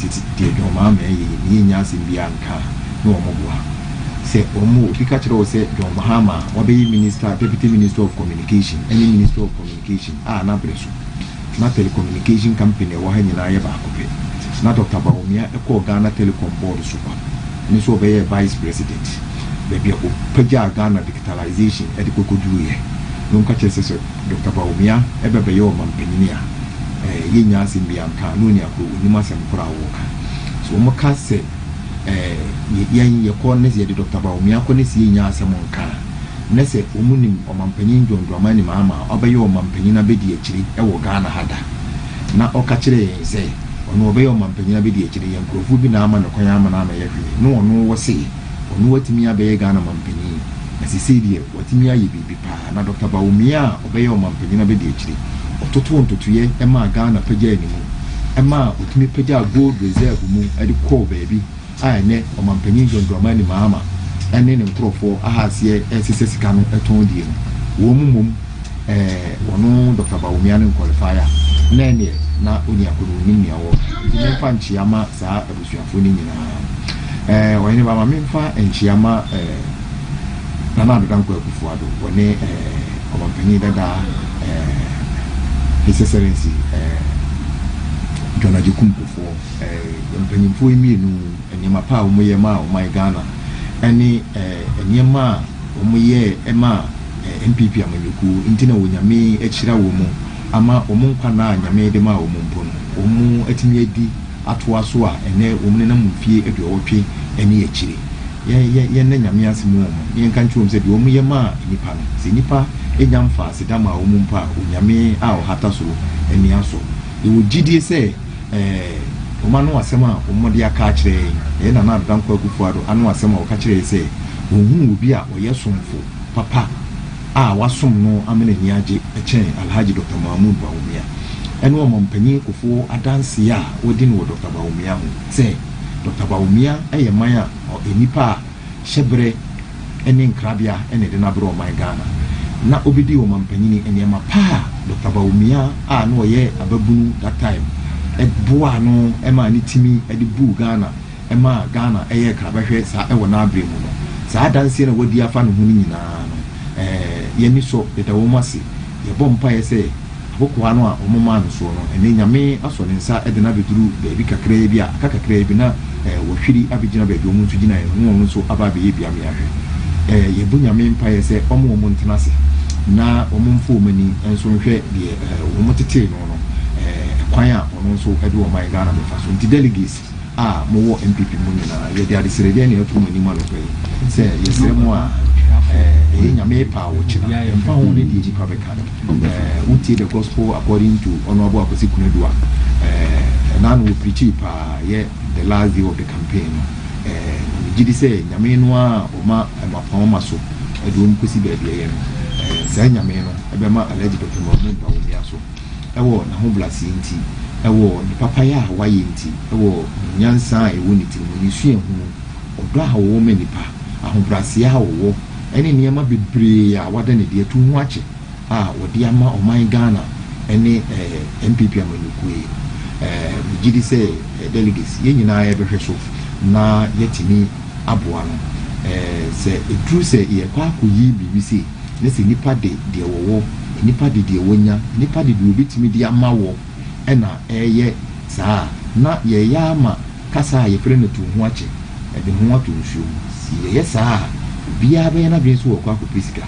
ase de atwere ma ka se oni nyina hini eni sika prensi nyina ye tisim ti ye kwa kopesika no bia ni bre se sika ni ho no mo a ontimi nuru ba bia opeso wo kwa ahwe ya o man enwie enti se nipa tu no ho che na opa sika ho na otimi sum yen e wo kwan bi so e ma sum no so eni a edu se ye be pre tumidi ene empanyindi a ana se du se ye be bo abudini a abusuafo momye mo na bodi na enhye afofo nkunai se eni sika nko ani bibia ewiase sika ye de nenso enye ni nyina enti duru ba bia na se enipa bewu na se enipa efa ahudie be kofom na se nipa nhyehyeye ebese yidie na enipa etime agina wo se de bi se nipa ni mbigu ase de ma me sika ni mo wase Dr. Bawumia ya abrantia na ono de bia meka ne message sisu bi mu ne aye koto obe se kayedie se enipa ebe ye adwuma no wonye sika na wonye animu nyama na wowie wono no waburo ne su adwa oyo obi a na nkasika de womu a ye womu pre nyina womu obi de eye womu obi ba Dr. Baumia kuduru bia womu pre akansi nipa numi a nipa na ye ono mu pre nyina senko otoko so ye na adwuma e wo Bank of Ghana as deputy governor Gomani Bebre if you want no abro ne su adwa obi o ya article 71 office holder public sector worker wono wode na ketua be ko wuo ba bia wogine wono o mampanyin kasa woni ewiase mpanyinfo kasa agochiri no mampanyin ko awokobi ba bia obi a mampanyin be ba be disu bia enti senko wono na nka ne hawo ne se e ka de o ne ne yire ne ne ma ene na busua be die nko ade a busua na nka o mampanyin a wo be pe hu ya nko ani nipa wotimi a kire se otu ne hu asi fo se moburuhu fodo baby e was pa o paisika pa no hu achi na oba ebe ko e ma ne maima Dr. Baumia e ba politics nzo ko ma ne maima wonu ni nipa o ka kire o se obehu moburuhu fo mo ba e wo se wugini di say ye see obitimi aye ka kire de wa ye bida onu na obeye o mampanyina be di akire o gine bosunya ketu yan kakran na o de ko the prosorium na okofa sebe akwatafo ene emubuafo a omu ne hwee no na eduru na woda onu wo mo ato se didi enfie ngotwe a obedi wo mampanyina be di akire ni nyina na oni akwatafo ena enti Roman sofo a ye frɛ no Father Campbell sisi nyame ato ne nsa frɛ no a woda na wumuru mu sisi so okubusa Father Campbell sunsum na say party no ebesan awramu achina na afi other panel members adjoin no mu adi nkomo 3 p.m. osori a keke eba betena se na ono nso e de to Ghana no ato aso till 7 p.m. osori 7 na abupra Captain Morgan ono nso so aba till 10 p.m. na sorry na Abu Private Nasia, myself, I will be here. Raoul Suini Obawaha Achimkwaba Wahani Dinkoma between 10 and 12 a.m. The 276 constituencies now the Tabaumia Atono and videos, pictures, documentary endorsement party for a year and Yababwa amazed with our documentaries for your clients no so extra anopa 5 a.m. sharp na yina yesan etiha our hosts our Northern Road TV and Wontumi 100.9 Tamale sorry good morning Tamale Wontumi breakfast show our Tamale the menka suyi na se menka rawo yeah akwaba thank you sechi ni ye anabebre how is Tamale? Tamale is cool. Tamale is cool. Yeah, good I want you to update us on what is happening there. You left yesterday? Yeah, I left yesterday. Oh, okay. I left somewhere 9 p.m. Yes, sir. Okay. So how is Tamale? How is the northern region and then the 5 northern regions? How are you preparing gearing towards tomorrow's historic moment? Yeah. I say good morning to your viewers, especially those who are monitoring. Most of them would not see me on TV. Yeah. Some of them, even when I was hosting my morning show yesterday, once someone went and commented that you said here that I will be here today, but why am I still in Tamale? Yeah, so I will say good morning to my viewers. Tamale is cool. The campaign doing smoothly. Everywhere you go, Tamale, we have 4 constituencies within Tamale, but northern region and northern proper, I think we have 18. So all of the MPs we have in the northern region, some of them have even gone outside of their constituencies to adopt different constituencies. MPs like Mohammed Amin Adam Anta, the Karaga MP. Yesterday, just before I left, I had a call that he had adopted Tamale Central. And Tamale Central is actually his constituency, his mother constituency, because he contested there. That was 2012. Yeah, so he adopted Tamale Central, and then Habib Idrisu, Tolong MP. Now, Vice President President Akufo Memo show down. So Vice President President Akufo Memo show down. People are buying into the messages that Dr. Mahmoud Bawumia has been churning out. So Tamale Central, Tamale South, Tamale North, and then Sanaro. Felicia Teta is the one leading charge of Sanaro, the one who contested the Sanaro seat 2024. She is the one leading charge, and then Tamale North. So for now, I can say everything tilts towards Dr. Mahmoud Bawumia's victory. Yeah, the campaign is going on smoothly, and the delegates are accepting Dr. Mahmoud Bawumia day in, day out. I want to believe you are privy to the conversation other people are proposing from the Southern Party that his own people, you rejected him, and that it will be an unwise decision, so to speak, that we present him again. Those playing the religious card, the tribal card, ethnicity, and then bringing in that long-standing friction between the Kwisasis and the Mamprishis. Why the conversation among yourselves there, and then how do you think it is playing into tomorrow's elections? What that kind of conversation is just a mirage that his own people have rejected him. We don't see it that way. If you come to Tamale, the conversation is different. I think all of the important people you would find in the political sphere in the northern region, they all support Dr. Mahmoud Bawumia. Wow. Except that people that say all those things, some of them don't even have votes. Oh. Yes, some of them don't have votes. I know a lot of them who would not be voting tomorrow.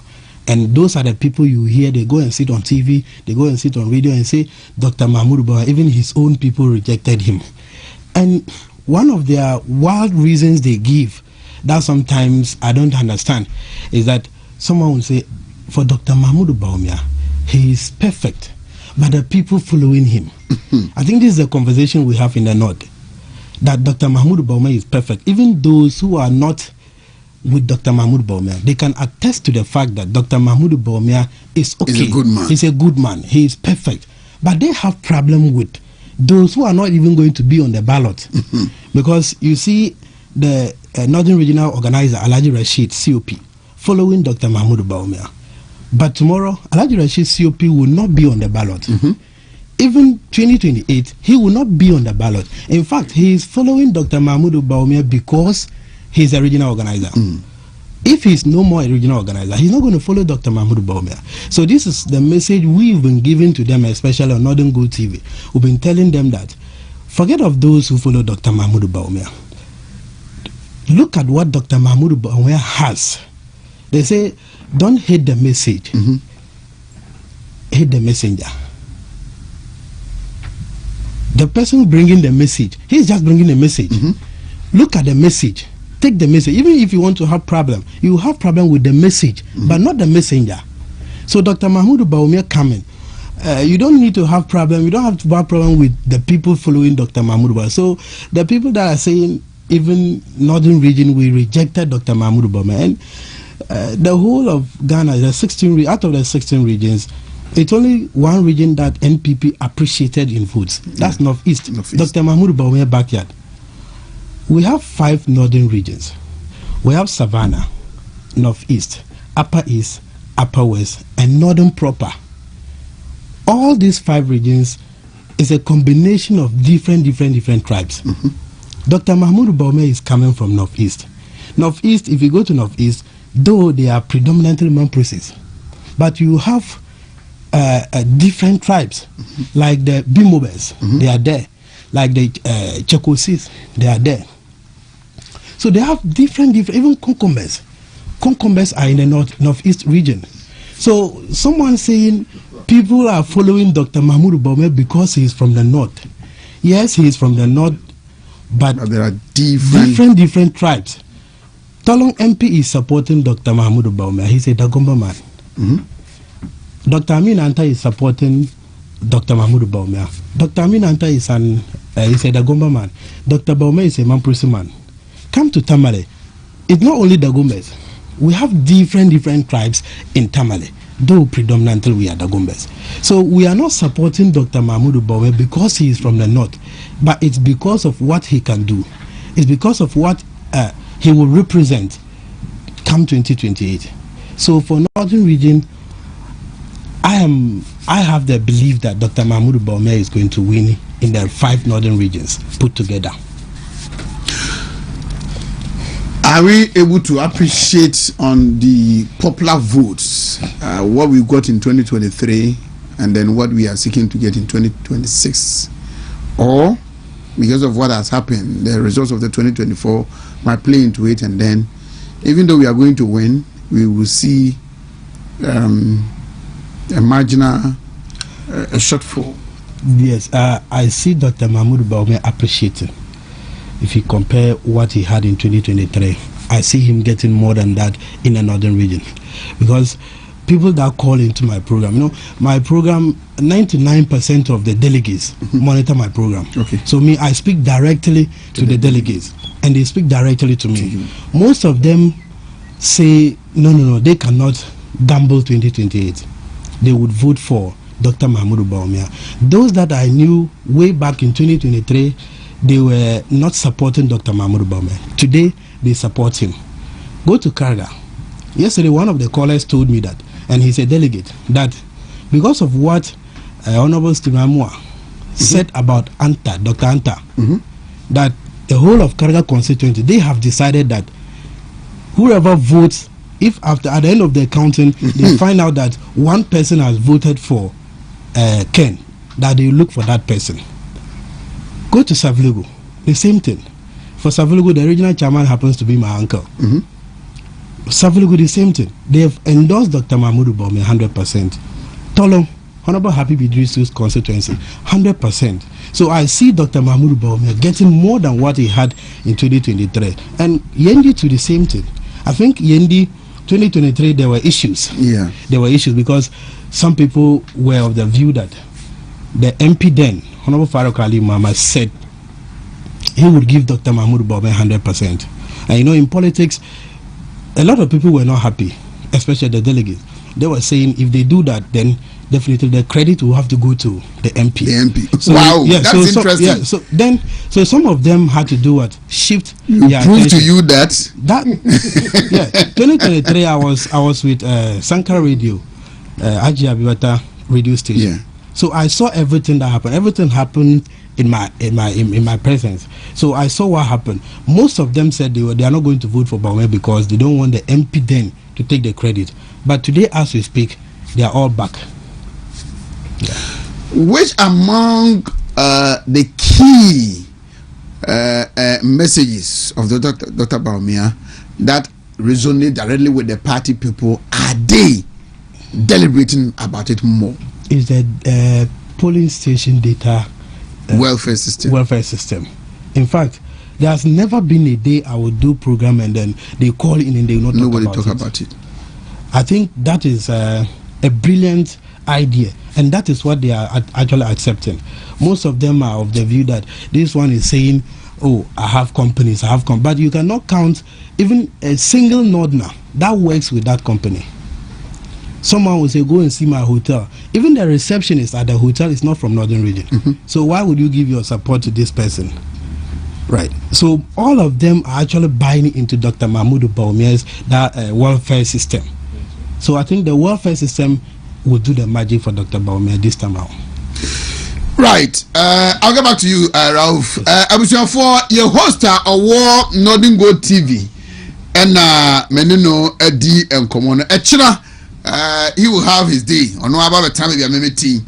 Now, if he free Tamale, and a period will do into Wabre, Mamma Kokoda. So I will take leave of you. Okay, sir. Go and have a good rest. Okay, This night we have so many engagements, so just relax. Someone said I should agree to that. You are the grandson.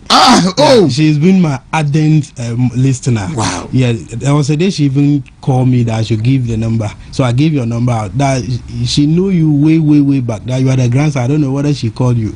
Wow. All the time. If she won't call me when I'm on air, off air she would call and then say I should say hi to you. Wow. Yeah. I'm grateful to you.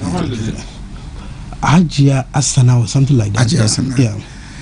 My Christian, I'll call her. Okay. Probably you have to call her, then I'll speak to you after the show. Okay, sir. Thank you so much. You, Go and have a good rest because we have a lot to do this evening. Ralph! Alright. Echa Kotoba. Alright, Afinshapa. Afinkomotiye. Kwakwa waha. Chairman Enesco Kweji waha. Mumu sorry ana onyomna na obone de ka o si mezo Tete Lester na Philip o sir o say my spirit by o spirit by ya Christo ni de baba Oheneba emmeye manyakopo bufu ye na je yakoto aba ho ba na o boss na na spirit a course and unim say my chance bashaba roll na kwabena nyame ya adoma ebo enwumre 5 amehia me wo mo echina na se ne ochina me wo malt pack wo no mo after counting ni bibia ewia ye de beji malt pa de kwakwa ahyehyere e mame no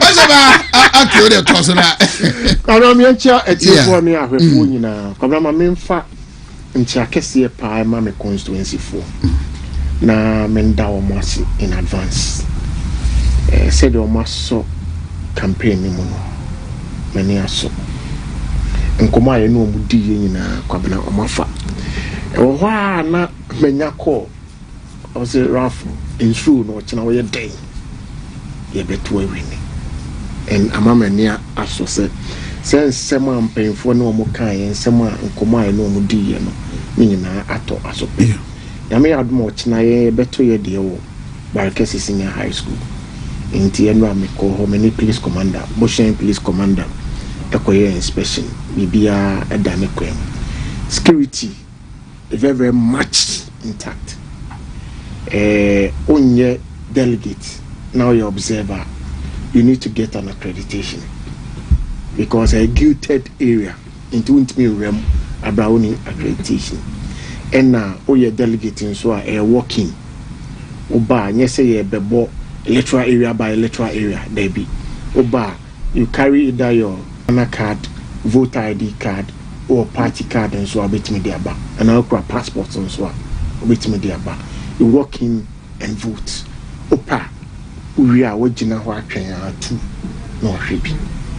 Se penso a owia obetimi akọ na agents no ahwe amon mo bia nsuro de yatete no mframam ma obia so nye na adwen se we national security okohyehyɛ kaki bia begino ye hia national security bia wo hye kaki bia wo no mo party ne se o the security ni na ahye Ghana police service nsa police service men and women on the Ombeba, they will be in their uniform, well identified.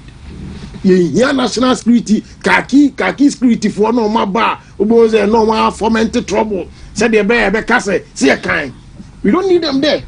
We have not invited any national security there. Timobia Mahono. Ghana Police Service is capable of handling whatever will happen there. Now, Ubia Butoyam, Omrameto Naba. Now, at the end of the day, MPP and the be victorious. And they are kind. So once a constitution no, I say, would do 40 years, you qualify. Now party constitution no so, AMA criteria. All those who pick nominations, they qualify.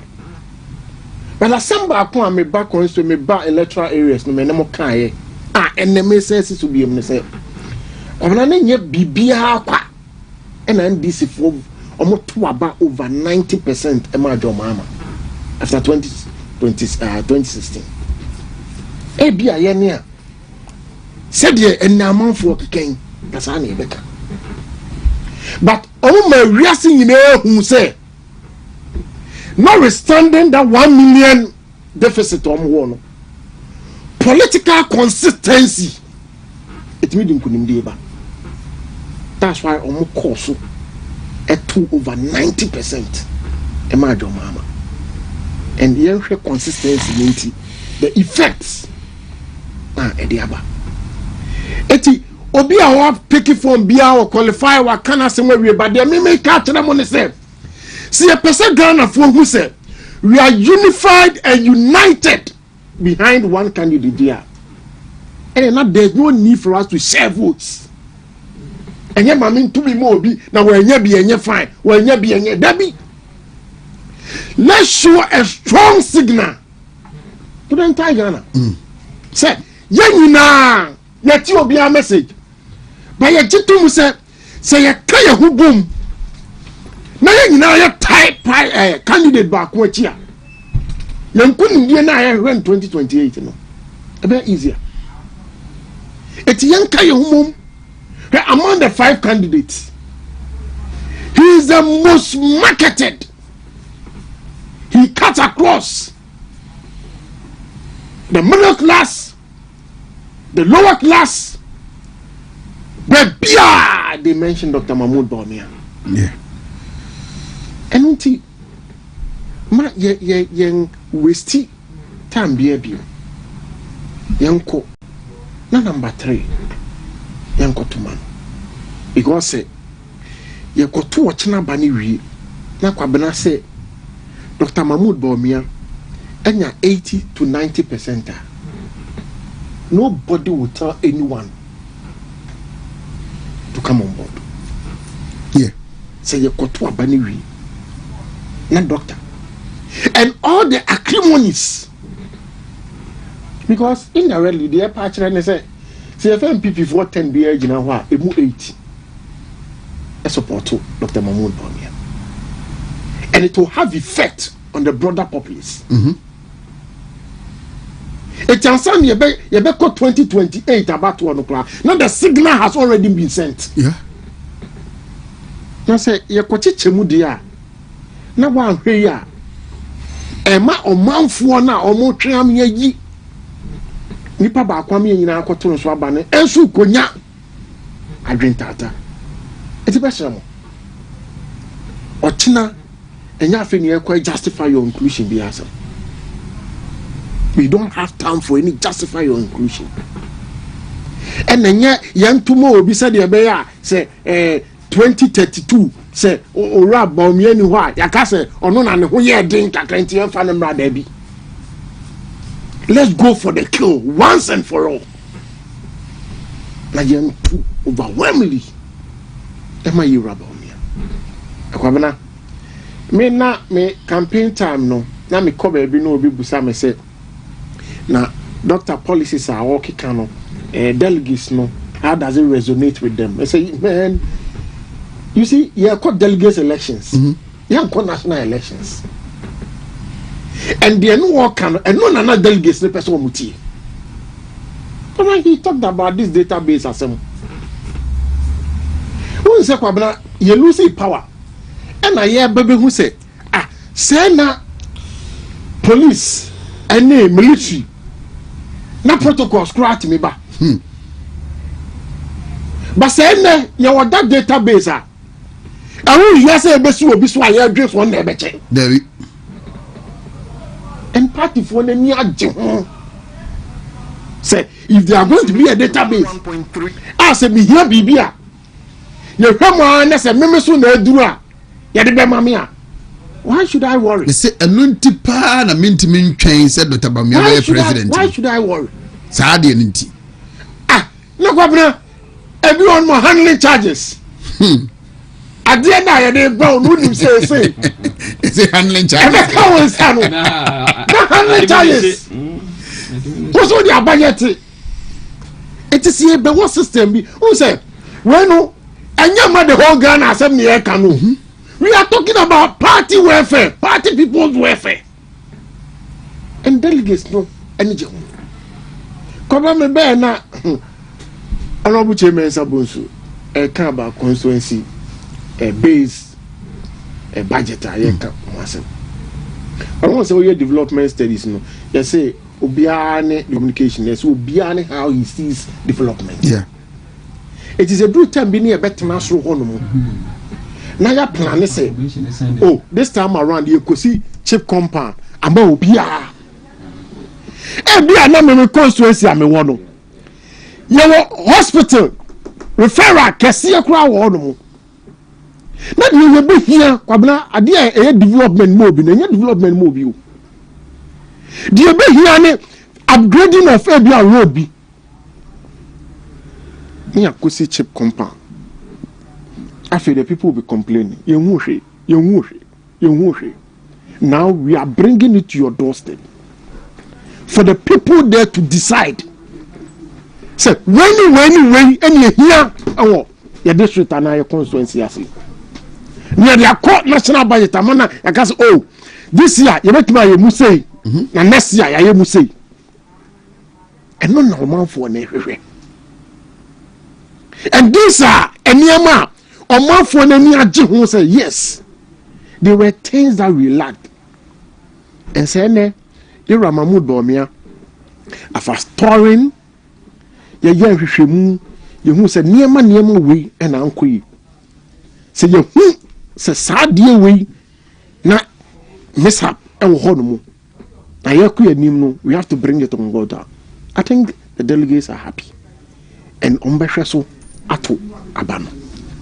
Na kwamena ma obia so ehwa akon ma ni timpopo ante so ni se nka ma ye dodo ba no kra ne se me nuanu mu anu omo so wa aban mu a ka me fafon me de a me fafon keke na ma frɛ was send the bra in less than 10 minutes na ya ene sa me nuamu nyina omo ne me retifie. It is I no, not so fast while no. And your co-position no, Sadia Nabo. And someone came telling me, say, Okotia, as much as 5,000. I'm saying 5,000. 5,000. So 5,000 carry back to Tony Amo. Saturn will not be the phone, and you're more free. And then the obedient mouse, a case canon, and I bet some drink. Think of a mana aka chireno SS university ko eno na sase adwen ho na hwaso ni nto aba ebe Kenya party na aba ebe Kenya Ghana na apopeli ama 2028 it may win power na you win power anya hwe no da bia meka anya hwe no. And this all part of our bill. Because never be on the more. Once your party is in power, it's not difficult for you to get. If you don't make kind. And to make the case can be our dreams will be the amount. Or Chinachi. Nan case any man has on tobacco mano. There be Baku Buboma.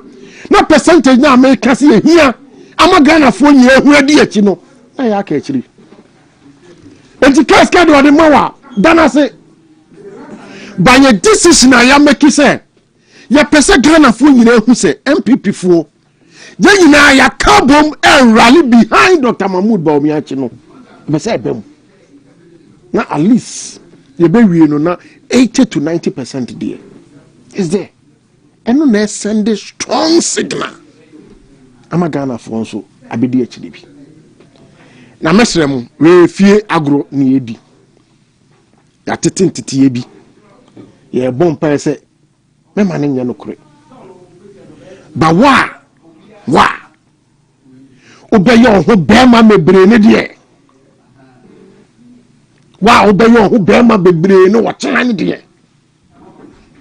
ye be mo ho be bia wo so ugina because ye mpene ema ba akopɛ ema gidi mbone mai to watchna we security a enemy na nabi or say party security bia antranche police for asem into a candidate be security masa ye kwa asen ye abem no ye ka security bi antena nchen me ye tuo nyina ye je satam na security an ka ka sem enye ha na wo beye security asem na obia nya hofama so obia nim amra no meto na aba na nim se me constituency there kwabena you are ready sana me gidi say all constituencies are also ready.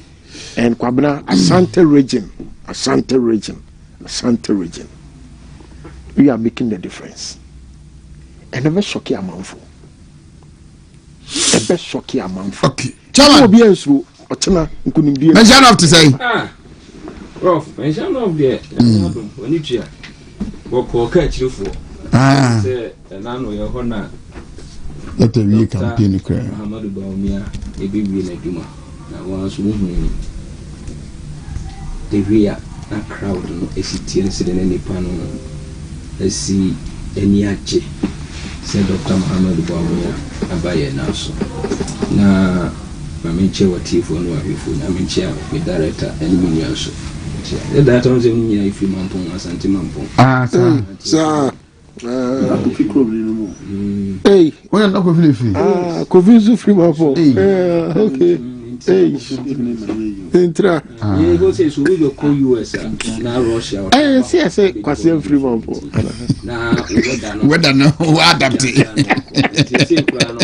start your word no as papa be a no we are qualified say honam person better we are we can you be say make la be say me wa me free deal also was that to amahanu petiti and say so camera aga yo free mampon come the we be so so na me be amado je wa go kai o be amado dey so so kwa what is so so abon go chairman Achina ana ye di juma de ni nyina e be hyehyɛ so na Oheneba so no mzi empiaka oh buza na empia university se empiaka doctor na tu buza no prof prof empiaka empiaka ndi e catch no mo hwe no empia this is kind of dollar dollar na kuku for from November you see any kuku for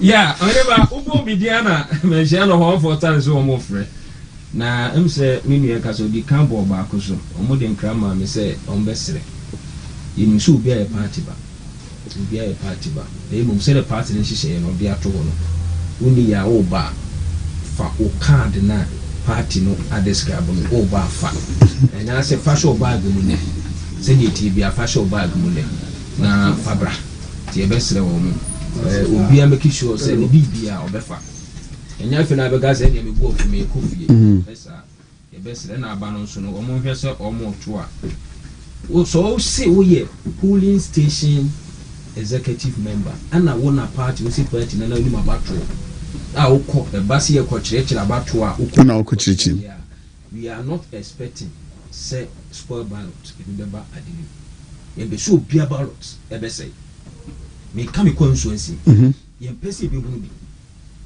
say em yasa na di no so na ke hu pa say hu ni pass me say because party no ko general election o na uko cheche nkofo siri to aba na wo ko to aba na wo ko to say na the Ghana force to na ye hwe ni ehun say mo amose mo ye polling station executives party adi mo to mo ye aduma na mo ti politics ase no ene mo ko to aba e di a kire fifo no say ne ebe ya adondum ni ye wie aminim se na me ya aduma ebe Dr. Muhammadu Bawumia amana ko lead no say wo ko fie twuma ko kira wo kira wo bi atie ti be sere wo enkra o mo de ma me no emilia e de ma me na Oheneba the embassy we catch police station for nyina ne say Dr. Muhammadu Bawumia wa ya de yi na ya amuma yesusu enkansem entoso Oheneba say ni panum ya omagina yi obi bia ni hodo mo a menua nka 2024 elections wonu ne lead ya nko be wi ni aba no obi bia ni ho because all situation na party ni wom na ewiase akom any hard decision na ya fa obi eni ho Dr. Muhammad Bawumia just one fortunate because se wo hwa ye kasa ye former president John Adekunkwofo wono Dr. ye president Nana Addo Dankwa Akufo-Addo oye lucky na ye former president John Adekunkwofo na ne record no na show na positive o call o ye na duma wiye no na ye positive. Secondly, wo wiye ne se na Ghana fo kura bu afu no mroto abaniti ayeya na mra bedem na oma se hu me osamamu anu ma hu se no ene John Adekunkwofo adwuma obeye ye no na eso ani enti na yemma MPP kwan no mo sa meto aso se wo hwe ye kasa ye president ye former president ye Dr. Muhammad Bawumia e bra na nkrofo abu afu e wo bra na ye bu man no na wiase aye den enye Ghana nko abia aye den na ho kira ba na ye take hard decisions na ye de wono e baaye itina abufu no ejinem wanye fortunate say amemu a na Nana Dankwa Akufo-Addo bebu ye say na the first step and na ye the last term one communication ka Dr. Muhammad Bawumia ni sabawi kubewini clear kubewini and I say KPP ni bia de ko yibia kubewini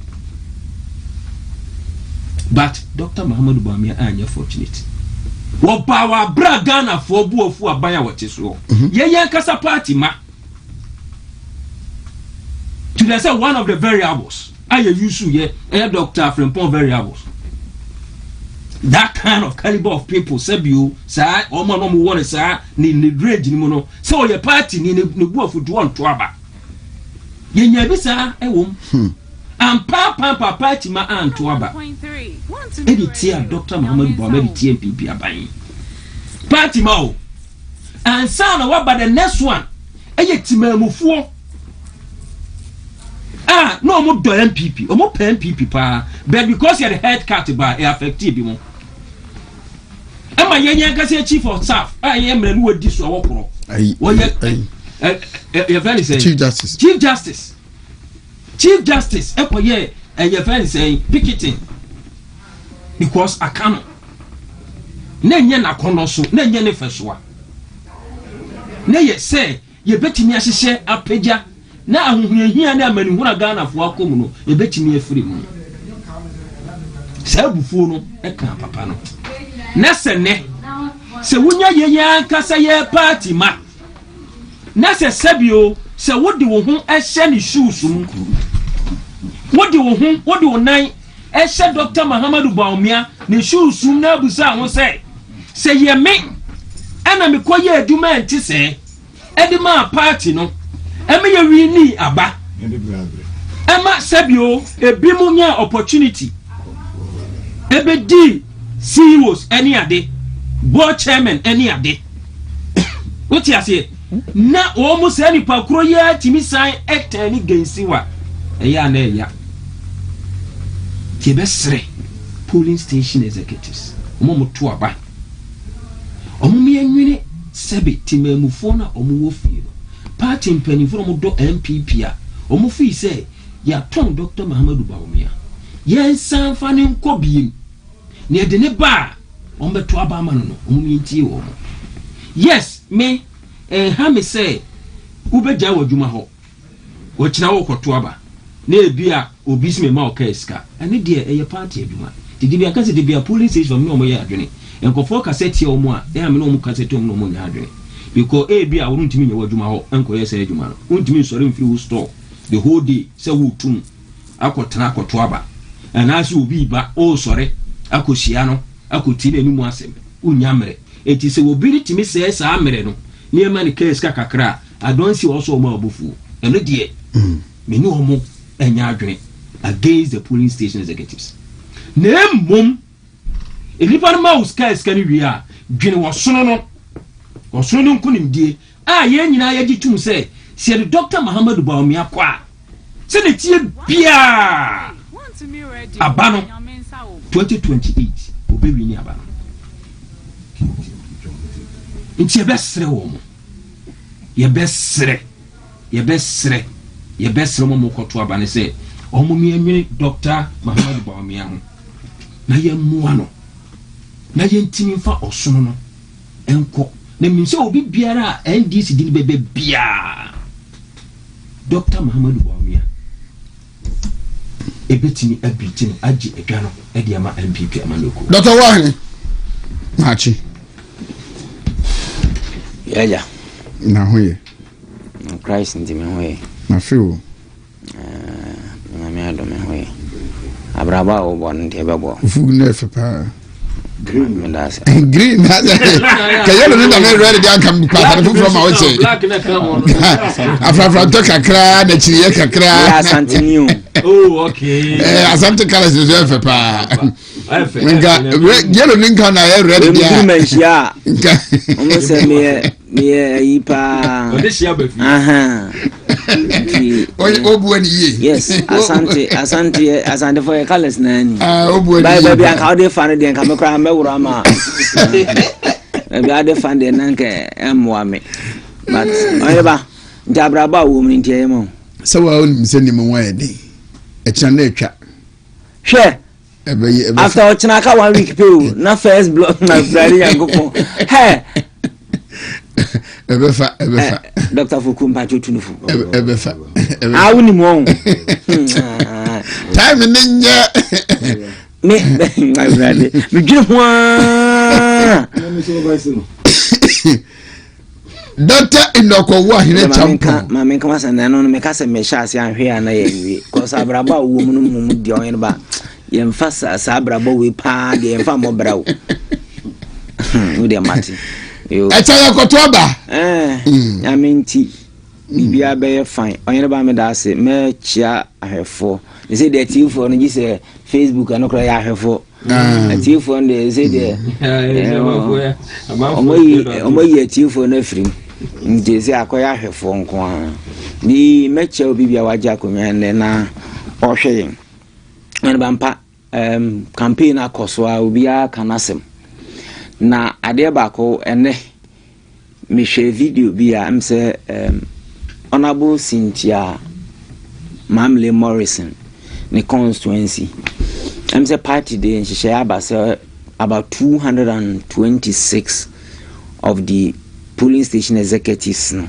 omo yi omo free abon omo nto abane bi it's answer 2024 election no they were visibly seen campaigning for Mamle Morrison as an independent candidate and the mark Chris Arthur and retaining seat in the NDC for the party no ayi wo mafim na enema omaye press conference na Oheneba mesrempen for so mo mani nkosa constituency ho because we share the choice of words omu yusu say they will cause mayhem in the constituency say omu koduru ho omu 226 a dozen quite sizable way 226 of them and this omu koduru ho na indeed yes omu nto abadia omu so mpene ma abane nkoso sa constituency ho ewo gumua ho no mo gumua west or east ho na Mamle Morrison ye MP no I think gumua oko independent one of the you know say A+ ye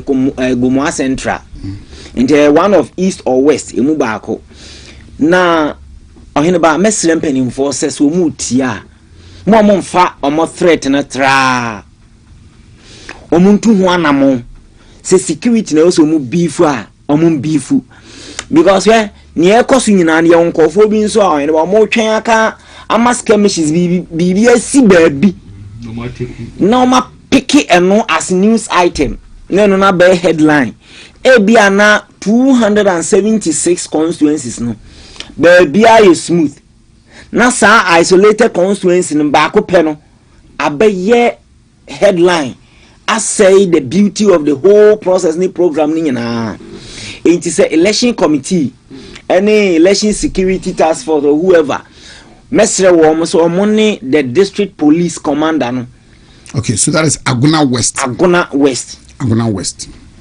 Omuma omani nko because enam hwe wo press conference na sana meba.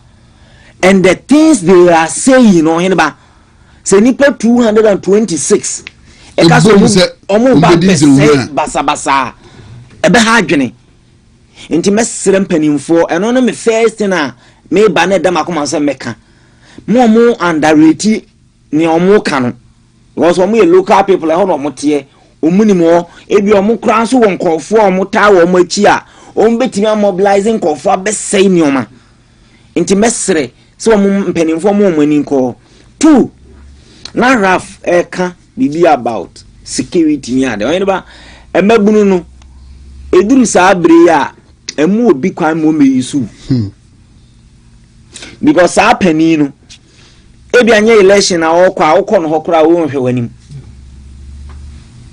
enti se sabre umma ne kwan no ebi okọ ma osika bi na okọ hye wachi na okọ ye basa na se mra na ni wudi a obetwe ne ho ahwe okọ beka so onimu na mpre bebre ni ya na antemafo no na wo mode wo ho koto adwam antemafo no mesere obi asem to no kura wonya pani bi anka bi ma no se wo ho dene takopeja na de na wonya banku bi ni ade di no aba fakope adwumaye ne sika mra obotum emfa nkwaye basa e wa abatom ya besere mabunu ne pa se basa die memo bia monitri mu po ena yese ene anope me ba na metie first vice second vice national and no the oye election committee di oda juwise ni ho na ho no na chema kwa misefa kan so interview no na wo ka se ebo 155 a on be start according off baby omo to aba no enti 2 o'clock pepe uni ho no mo untubi ye besere se delegate e koto aba no enka se wo kwadwum wo kwadwuma abansana unim de betimi akoto wo kwema na adwumam ye betimi ama wadwuma bi a wo bewie na tu apa ho 2023 to special one ahwere me MP beduru na yes okay no se me no nyina na ho also Saturday also wo kwa yie se de na okoto traffic mu obeduru na mato aba na wie em se bu akwa ho no mo ba bi MP no me kai pa no for just me MP no for yi to mo se obeduru I think 4 minutes after time obeduru law faculty wo no mo mba mo so mo mane nto also kwa yie enti mesere delegates no se why you ajo so obeto abanko de na wo ba bi kwa ye be sha 7 am kona koto na ko eye chense obeka se wo ko aba ansa no akoto aba no ye nkuro nkituwa mu no nso obi wo hono mo se anopapa me kwa afuom aba wan hwe ya obekwa kodura fuom adwuma no beya wode untimi mma no aba abeto because e bia ba bia wo no enye ho ne yeto aba no ufura fuom ba untimi mfa fuom taade enkoto yise odware sesan ho ansa no akopeka ana o kada bi dia koduru ba bi e beto aba no ye besere wo mo nyame adom ochena de wa wo beto aba no bi no bo moden na koto ne ntem last year na me regional rep ewo adansi asokwa ebo be 12 no mato aba na wi na adani nkomodie obi a mabio afi kra do am say yen kan na obi anko because by 12 no obi atu awie sana nkami susu say constituencies ni bebre omuntu na no pana na watimi wakami he ni nyina nkatu ntwa ana me bo Oheneba mesre say omyehwe ni lastly minim se delegates no Oheneba sabri obiya nim de obeto ama no obiya nim ni awokoto ama no obiya nkonkoto naba asomdwim ewie a na ya abobo ni obedi nkunim ni wantimi ani nkunim anyi ntum nso na nyina ye nkamum na de obedi nkunim no ye present no na enkoye campaign no emwa enti ye besere me de nim se watim wa kam de akoso a ba last minute die ni o ma ye na aye ni o ma ye na aye o ma ye o mu hu bi from last year o ma ye o mu hu bia besi sabri eye o mu ntwa so am ya adom o chena o mu goto na yin ba me bua ni o ma ye na aye ye hia he watim wa kam bia bio he no to adoso eye ma ye bia ye mu ntwa so asumdwe mra for the next 12 hours ana 16 hours aka ye nimu na ade enchi yen ni aka no mo nkoto ntoa so ye wi by 5 pm ejebu na enye eja bedu awie bisi mesre Oheneba he ye bie ballot box so ni ye kan na wodi ye 2 a wodi ye 2 ah ye bie so me call election be Islam dey 25 kwa dey men sign ni ho ahoni no emfa so ni so ye bie so na ye kan enu ntin so obi ampa agent uwo agent wo polling center bia 277 se ba ko beba national headquarters na 277 ye be kan ni nyina ba bia wo agent ye wie ni asese na wunya ye na wa okeka bom na se yesa dede ni ho enti mesere nyame adom ochena media for no nso omun susum blow things out of proportion makase ye ntwen kopim se is na ba declare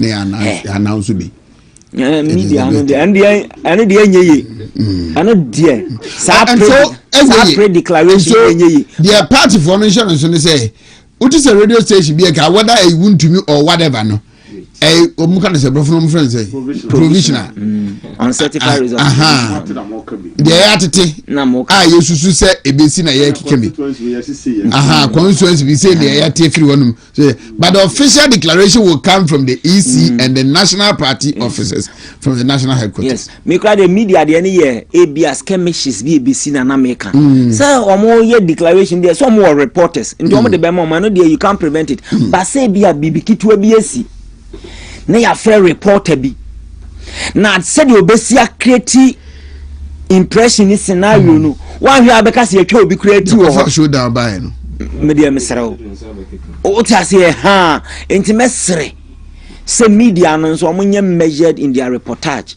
BBC na unti ase a enye rashe nye first to report eno na mfa hwema na nye full facts no ubeka wi a na se akire no fact bi eni akire ha eno no ye better than say fe be baka say oh mama correct yen earlier report no emfaso ni so mo bi an create unnecessary tension in the system na me adbo chama kwakwa giti we obi eni ba bi obekọ akoto na ba akọ kwakwati we obi eni ba bi obeto na ba akọ Oheneba eti we odura bu akọ a obi mene Dr. Foucault ni yantu bi sa se wa be council of elder oh okay minimum enti kwakwa menim se kasa ma doko kasa ja me nyina usuro se mekwa akọwiewie wachi anto me do o da bi mama ncho skills na han technique na na otinisi beba enti anyesa microphone no wiya from hana na mesa de kono yesi sa chi microphone na enti zo bade a yiwie ya that we can do it won't just be the metiase ofia enti say meba mama ncho so oro church mama ncho so be atiase say de wakasa wi na nka story we me ko Dr. Foucault a I was here chim microphone na anya no asam na yaka e do won tiase do agre be ti omo no num de nkoma ye di anya no asam so test ma me no catch say I mean san Dr. Foucault ha that you won't come you do apply you know master media won dey me register na chill me na me say you apply na me say ma apply and me na me place order no beti etinam ba me no dey and me na me place order ma me ncha afefo so mbahima good morning ya ciao Oheneba na den komo na edi den komo na edi campaign tango twema na minim de oka so busa me question to minim de meka o campaign we dey ekosita e dey ben na party for no emo monim na ho e wo ho e free sabre ekopese e be troba na kenken wi Oheneba da se aba no minim do mbeto me wa reshimu ba je se kwaso ye campaign na wi ara nsa na de sa futu no ato me de minim se no ha na me kana me say Dr. Mahmoud Bawumia campaign starting on the 8th of December 2024. Eto aba no wi ade echi. So ade echi na wo consider na me call na bu chairman Safia oni me din komo kakra bi. Ehona me hu say me ni option because na niema na nka bia me man kasema dwumu. Me be start dwumu na ho no. Ehona me tiase. And I'm started to no on two sa chairman Rafa sorry. Constituency executives assembly members bi ni coordinators bi there ebra me kwa personally me ni fa ba akum you TC from nante ye ni bi hyehyia ye sabe kwa na misuru nti bi how from say ni nipa we di nyanhu ba bi so ba bi wa na o ma bi nti o mu frame meeting no kwa ma no mo de bi akotete what I say yeah saade no because ni hu say after declaration nkomo na ekoso from na no de ahwe ya na Dr. Mahmoud Bawumia sana on decide bi okra so ba bi na nkrofo wie no I don't think my friends has a conviction in your message. I the call from an uncle for Casa simple. Baby a party na bedina nenye. E maubia bamubu, e mobia kumatu. But no question say the first time I could not hope in because the tea party in 92 no before 2000 near my power that. Yeah, my power than your election results were near and need moody Dr. Mahmoud Bawumia. And people were making the arguments, okay, now Omo Aduba Heneko for no money vice president. At that time, our man win election, but no question me say. There be a incumbency advantage, but we don't think about incumbency disadvantage, and we are more dangerous. And side disadvantage, you know, the entire affected Dr. Mahmoud Bawumia say. Now do Danko Akufo-Addo na no president for the MPP between 2017-2024 na onko contest. Ya tu ya ni na si yi the free picture no ma wona obi afenso so na agina na chi nti obi abufu bia no once they see your face also na eba nti wada said ne ho president na ho na bufu president ni ho sa aban no na ho na bufu aban no de oda no ni ho ona na aka ho bi say party ni ho na here party no picture no na obeda so. So all this culminated into a nema angane ade aba na nkrofo koto no. They thought it was a punishment as a result from so many factors na akabu and they koto saaba no. Mahmoud Bawumia was just a victim of circumstances na ono na wanye like a present no tina no na chairman as the council. Oh yeah, sure say even if we had presented any other candidate and couldn't win an election no. And no question people accepted when omo no kwafo yeah the party and duma dia no nkrofo hu yebu yedi between January and May 2024 some of us free near party program atare e be hye no near hanging wo ka mu share ordinary shirt who group function as an assistant ho hye party atare we are no as change because when am kruma na as a time be food be. And if I tell you accident terminia on the 2nd of October and Kamiwu no everything showed say cars na mo ko obeku ye no because of who say party car e dia ni mu ebonyum ko na ye ho ye na hi because when they needed to save me they decided to kill me menetimana yatim ena nyameje ye and Dr. Mahmoud Bawumia enye wono nko an time yede na ko election yenya percentage and reference so ani but nyina ya mu president ko for time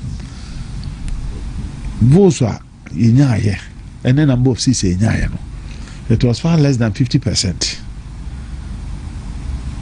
Dr. Mahmoud Bawumia got far greater percentage in terms of presidential and parliamentary elections. Now, they bought President Kufuor and be president and say party ni kai humbo, and they did to say by Jumaden and the party number power. It is the reason why I my friends say, and now no book in Japan come out and I do very important. The latter part of it, the Okacha party for say we internal contest, yam ko war. Yeah, sir. Yeah, Trahoma and Kabumu Boya. That is a party near the Egu. And I think that is the most significant message around the Baya. Message will be our MPP ni. So what to be your Dr. Bune Champon chain. So what to be your Dr. Mahmoud Bawumia chain. So what to be your Dr. Duchumune Edna Comrade Japan who say whatever your position is after tomorrow. Also in chair party no. Who here chair party nipa udi na chino ni who here chair party no. said the papa could be dear no kwaje to me na yina na be di ho fa so anu ntima na me show trim ana ya to abana na me de nya wo de bia anyo ne benya because bia na ni Dr. Mahmoud Bawumia camp anye bia ba Mahmoud Bawumia na opese ba ono so na ba we ne ento we ni wi a ta sese ba bia ko ye bia no nka bo mu hia Dr. Mahmoud Bawumia timo benya nkrofo be ka se ya to abani wie na se nkrofo bi ye nim ne yakuma nkrofo bi kwa be wura mu a ye wie na so na sa nkrofo na nya adwuma do be su ama sa nkrofo na be ka ne awie adwuma ye wie na katwe bi fatawa na de ama. I hope you get my point. Yeah. So you na Dr. Mahmoud Bawumia team decide so mo ye campaign man no mo de be sin chen ba bi say bomb my defend on be bomb my defend on, but that will not also mean say also ma kwan mo bi a okọ aspirant to be ho let about me me power. We are not going to allow that. I know the straightforward because that is a quarter my Wontumi election. Communicators are already more no deal to be initially they got problems with me say ya to abana we when changing our communication director their man when you want to make problems what do me how can you think of a party regional communication outfit also the year personality interest Wontumi it cannot be because we are near we yeah ade ba akwa ye kama nkrofo ya delegates dodo na bia menya akwa no kasa de say President Kofo adom eto no so no sa adom no edaba umia so because president bi antumi hand over man party leader and no na ye try say be no 2025 yen to be breaking the 8 na sha say ntem na ho na na person do you know that breaking the 8 slogan came as early as 2020 ye declare election na ye this slogan na about 4 years we trumpeted and tried to work towards it we couldn't achieve it. That tells us that Ghanaians not believe say if you cross the mouth through on some call party in some out the bonia and so that same thing is likely to happen. The brand President Kofo on a Rollins election the good thing I told President Kofo say now one contest to go with Rollins because now Rollins said he can't do what he come back. So at Sentina kind of chance back to beat Kofo no he was not coming again. Rollins used to military 2000 I was at the polling station St. Monica's soldier for the two near there but the people were resolute they kept faith in staying in the queue to about to end this yabai. President Mills baby dia no na enya dia President Kofo amomodentia but na because Kofo ado and Kofo party back the people to say and never be Kofo can they could be shady deals so let's give the power to the opponents never say boni because wa of course you say if you say about fourth Republican dispensation and this intimate for people ni ba kokran ko too because of corruption and they could have Attorney General so akokota ebuano for say public prosecution or persecution war year very disgraceful and embarrassing say obi a wasua law abaya top lawyer na sorry how for nipa no akọ send di wo media mu without going to court can of that as my yekan we share obi wo kwa na say can of that the pabodi MPP for man ko fanam just people have already criminalized him simply because Attorney General be can say bebre aguno so but yeah na President Kofo ewie ya Mills take over no eduru say Mills ene Mahama kabo mu hwe Akufo Addo mpire no saa ba akona Mahama luzu ye no time wo benya ba akona ba omia nso try ye te say Kofo de no the first contest losing it to obi a opposition the next one now opportunity say obeko bi no saa nipa no ba bi wa enye ye and the President Mahama is likely not to hand over to an NDC person ebeko MPP ni ho se ebeko MPP ni ho dia nipa o ma hu ni picture o ma tie na asema o ma nto na afide aban ba pa o ma hu say good for reserves ya na nkrofo no se enye no o ba ye no ana se o mo ne hunu ska egu adem to the extent say but so maybe almost 3 tons of gold. 3 tons of gold is close to about $500 million. But so say we 13 dada 13 tons we ton di who's can no say 2 nyina say 31 tons egu hom so the 1 ton account so mo boa fena Ghana for say so say that dem abumia kan yi I don't know ma petrol it me free 23 liters 23 cedis per liters it do 14 so then it means that and can natural and spontaneous diving no na air cost no nanka price na beba the abai dada and also be crank far greater nramekan they say but for the greediness and insensitivity of John Mahama say no auto petrol 1 liter 9.99 akai hu say ne bu ankasa 8.99 because of friends who deserve sa price into no the 1 cedi auto liter be so by force auto 1 liter be o difference o couple so as how the way na boom na wi a wo hu say history favor president former vice president Mahmoud Bawumia. Anytime be a president no hand over Wontumi hand over money party no do the question in some no dey ya nyame ahyehyɛ to no and say the only call contest no ball no then say say 2 minutes because I will turn ho and ntena nipa wo hɔ die bia ni hɔ wɔ sa akwanya no wɔ Ghana mamum NPP the only people like wow makɔ presidential election president Kufo Nanado and so mukubi wa mrama kwan de okubi da especially on Mahama call contest and one Bawumia and ntia best say party for benya gidi na me ba ye nua no free tamale me ka che NS say ono no be campaign pa and somehow be kan ye no o kan somehow free ni pananum direct and some of us dey campaign nim ni akire sometimes be ka be bira nkrofo nyindi it is the reason why time behind person media for mo ye no kwafo media for ya na believe say mo ye no kwafo a mona mo paint picture na yemi ehu na ekura na ye political actors bibi o ho asese ya na etumi aye abaye beto no kire de some of the free stream of akaye no asisi ba bi bebri e was I have had about 6 messages say cuz me force na mani katwi kakra asia haso bebra koso bebra na conflict wa nipa bienu ntimi nya adwuma mu Dr. Mahmoud Bawumia ade ba kwa wo show ne this year na say ba bi bebre no watimi united forces so na support na mo chiche 2023 enunti ama adwuma na ye very simple wa constituency we executive say mo ha be bebre no o ne papa ba kwen so mo person be din kura no mo ntimi nante and the first time I started so busi from cry God cross papa ro cross ntimi ni grofo bi ko campaign mo. But look at how a grab grosser a far quite so a cassa ya man ye ma and the Jumana Cosso will do be able to be say Yabakuan as some I catch delegates in the say and yet they pet the do the Bianca do be up and move your catcher or no penny but ye cofadi here and you know who ye ye pet and yet the penum be here I bema to me number. The Pedianca will be a choice, a very good choice. But the any party in here, yet the Coba acquire to me afa. Here to a castle could to me. And Grafon said to me, Benjamin, I declare ye did that. A moving can you say yet? The Denny Crabby campaign in view. What I say, but the be I can say, President to be a baby, I would be a poor number yet. And until one moment and another year, you no more constituency and two so travel Bawumia and the beer Bawumia Bawumu Benya appointment. Bawumia might be a war chance and a was seno because all constituency the Nipo DMC so didn't feel what Madame and so the Bawumia campaign and when he told to my Bawumia who say Bawumia be president, I want to be DMC because I'm random man of crying. And I shan't region 43 districts, I think only 30 pen a first round, of course, I can round Omuluzu or more chance. I want to repeat about 30 constituencies or districts. Yeah, bad new people in the better Cuba as MMDCs. Think about it. And man will be home ya on a time and say about what to me. We come on point and Crawford catcher, MP who he tier to a man. I'm saying to old time to was Metano, MP Napus a bear, I mean, a beer was a bear. It's a fine. Wow, MP as a family hold to my Bawumia.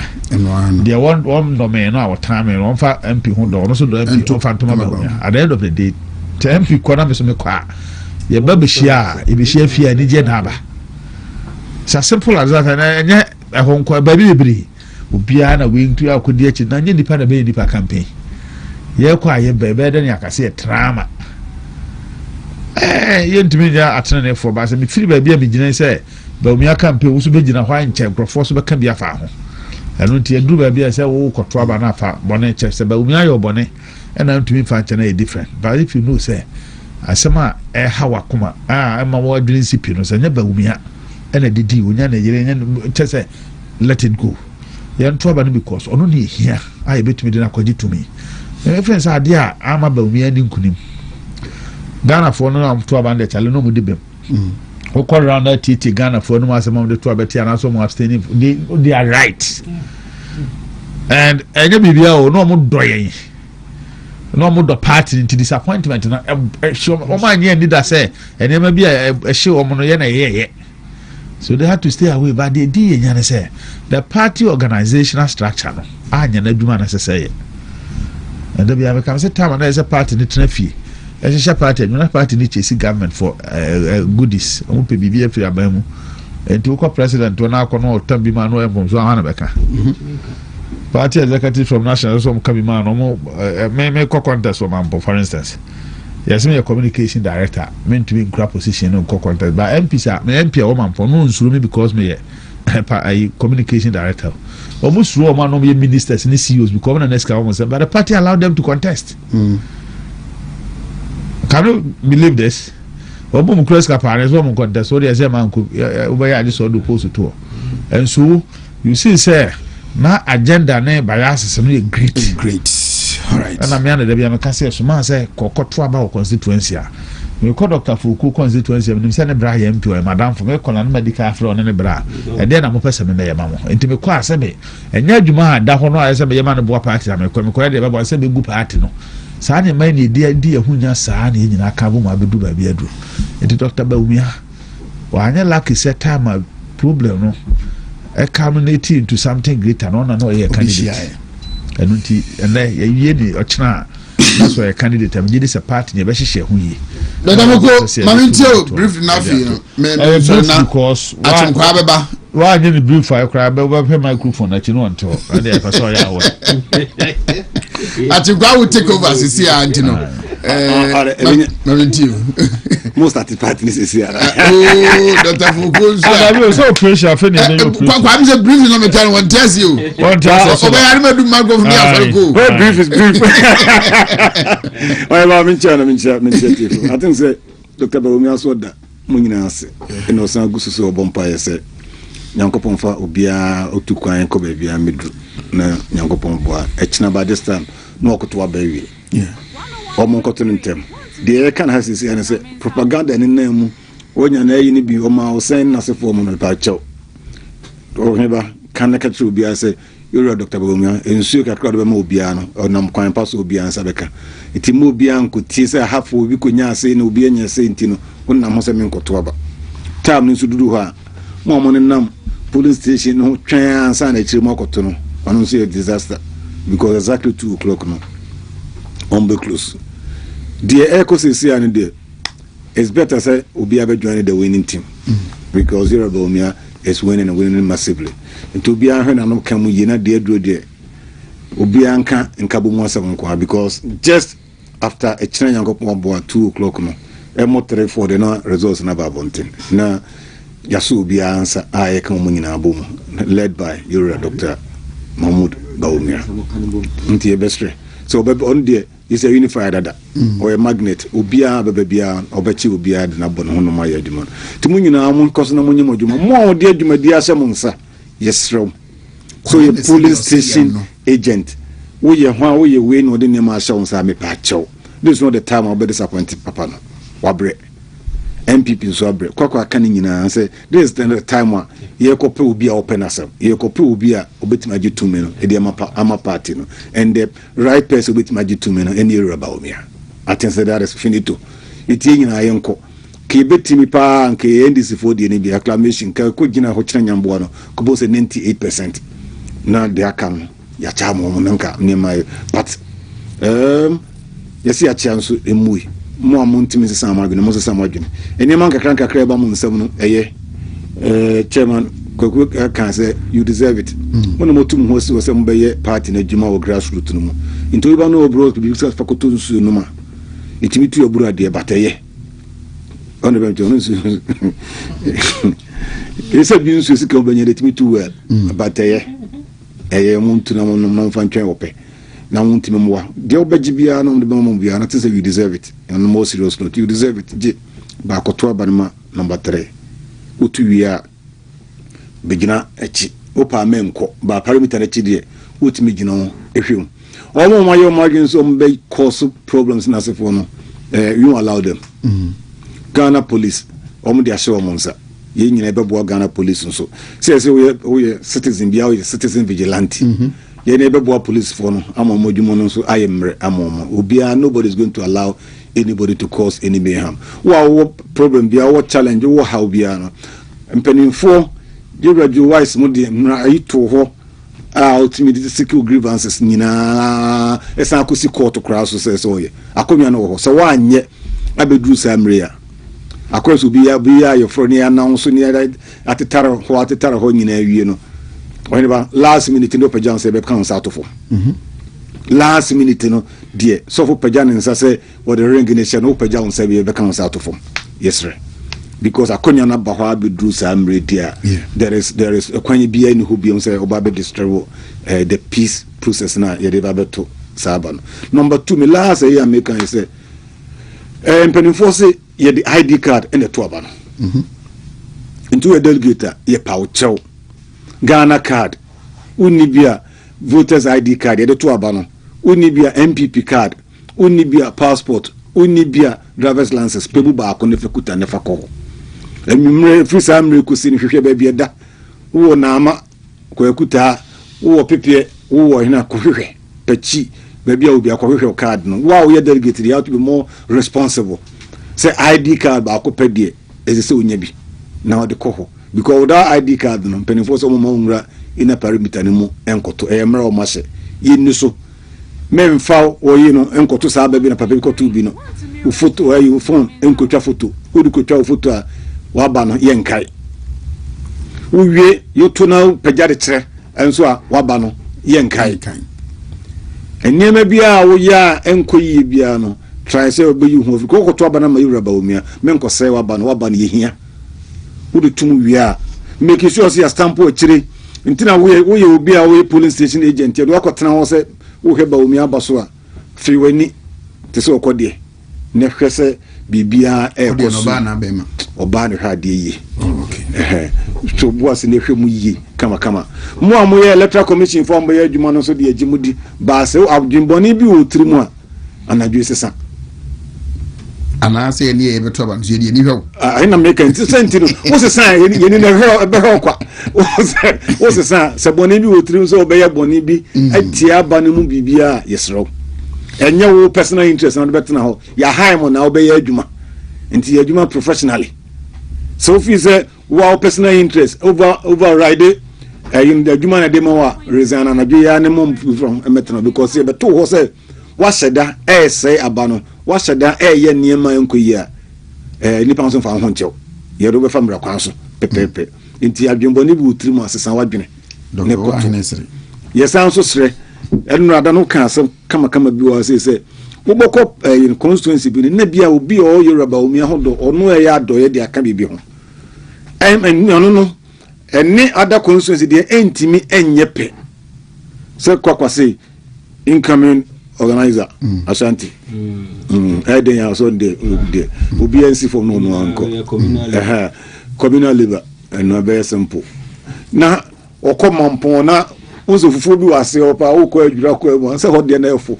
to the guys ni bi ko gina ho na omo bi edi ansa na koto ba unti fa koto to pechi ho ko pechi ekuru me ho duane board you understand it you know where I say master it your best no hima microphone ma we should this microphone better for call mama me do microphone oh we shall man pona enti ye de nyame ase ye bedo obi ase me I man bofo no mani abira no pesa sir Wontumi ka say ya krom aduane wontumi mfa ne bon toto ayi ho me za pechi ya ina esi abode ntakra ana yedai ka kire me ana yedai ana man ho yefe emane yakese yete asantema mu na eye da se bro sebu so enye no se ya se ya ni aka na be no ntia ni aka ya ka na wa se ajina free ya papa no ye gira mampon ya ya ma ya ne board ya se da bemo enti na fo da be ya papa ni ya papa na fo no ya sorry na ya ko peska kakra na me here vote we go from Colombia yeah Adumako Bismarck nyame ayadom na yira wo from our operation room. Okay. Say yemani trinkwa pa. Ane ba ne tu vote ni ya, ba tu abani bi. Say ti no say na yamani. Dr. Wahine. Oheneba chama si ope vote. Na obi yire wo e de na di vote. Ah, me say akran benyina to. na ko bo wo bi kwaju ufo no wo. Abusafo me sorry na ya die ho abo commercials ni kakra achinkwa eba betransesi a na yesa na betoa so a maka jam say intermittently your documentaries no ye LPMs ye berane a and then achinkwa abupra KK sa komise channel pa eba betoa so anti mo sa tie nka bio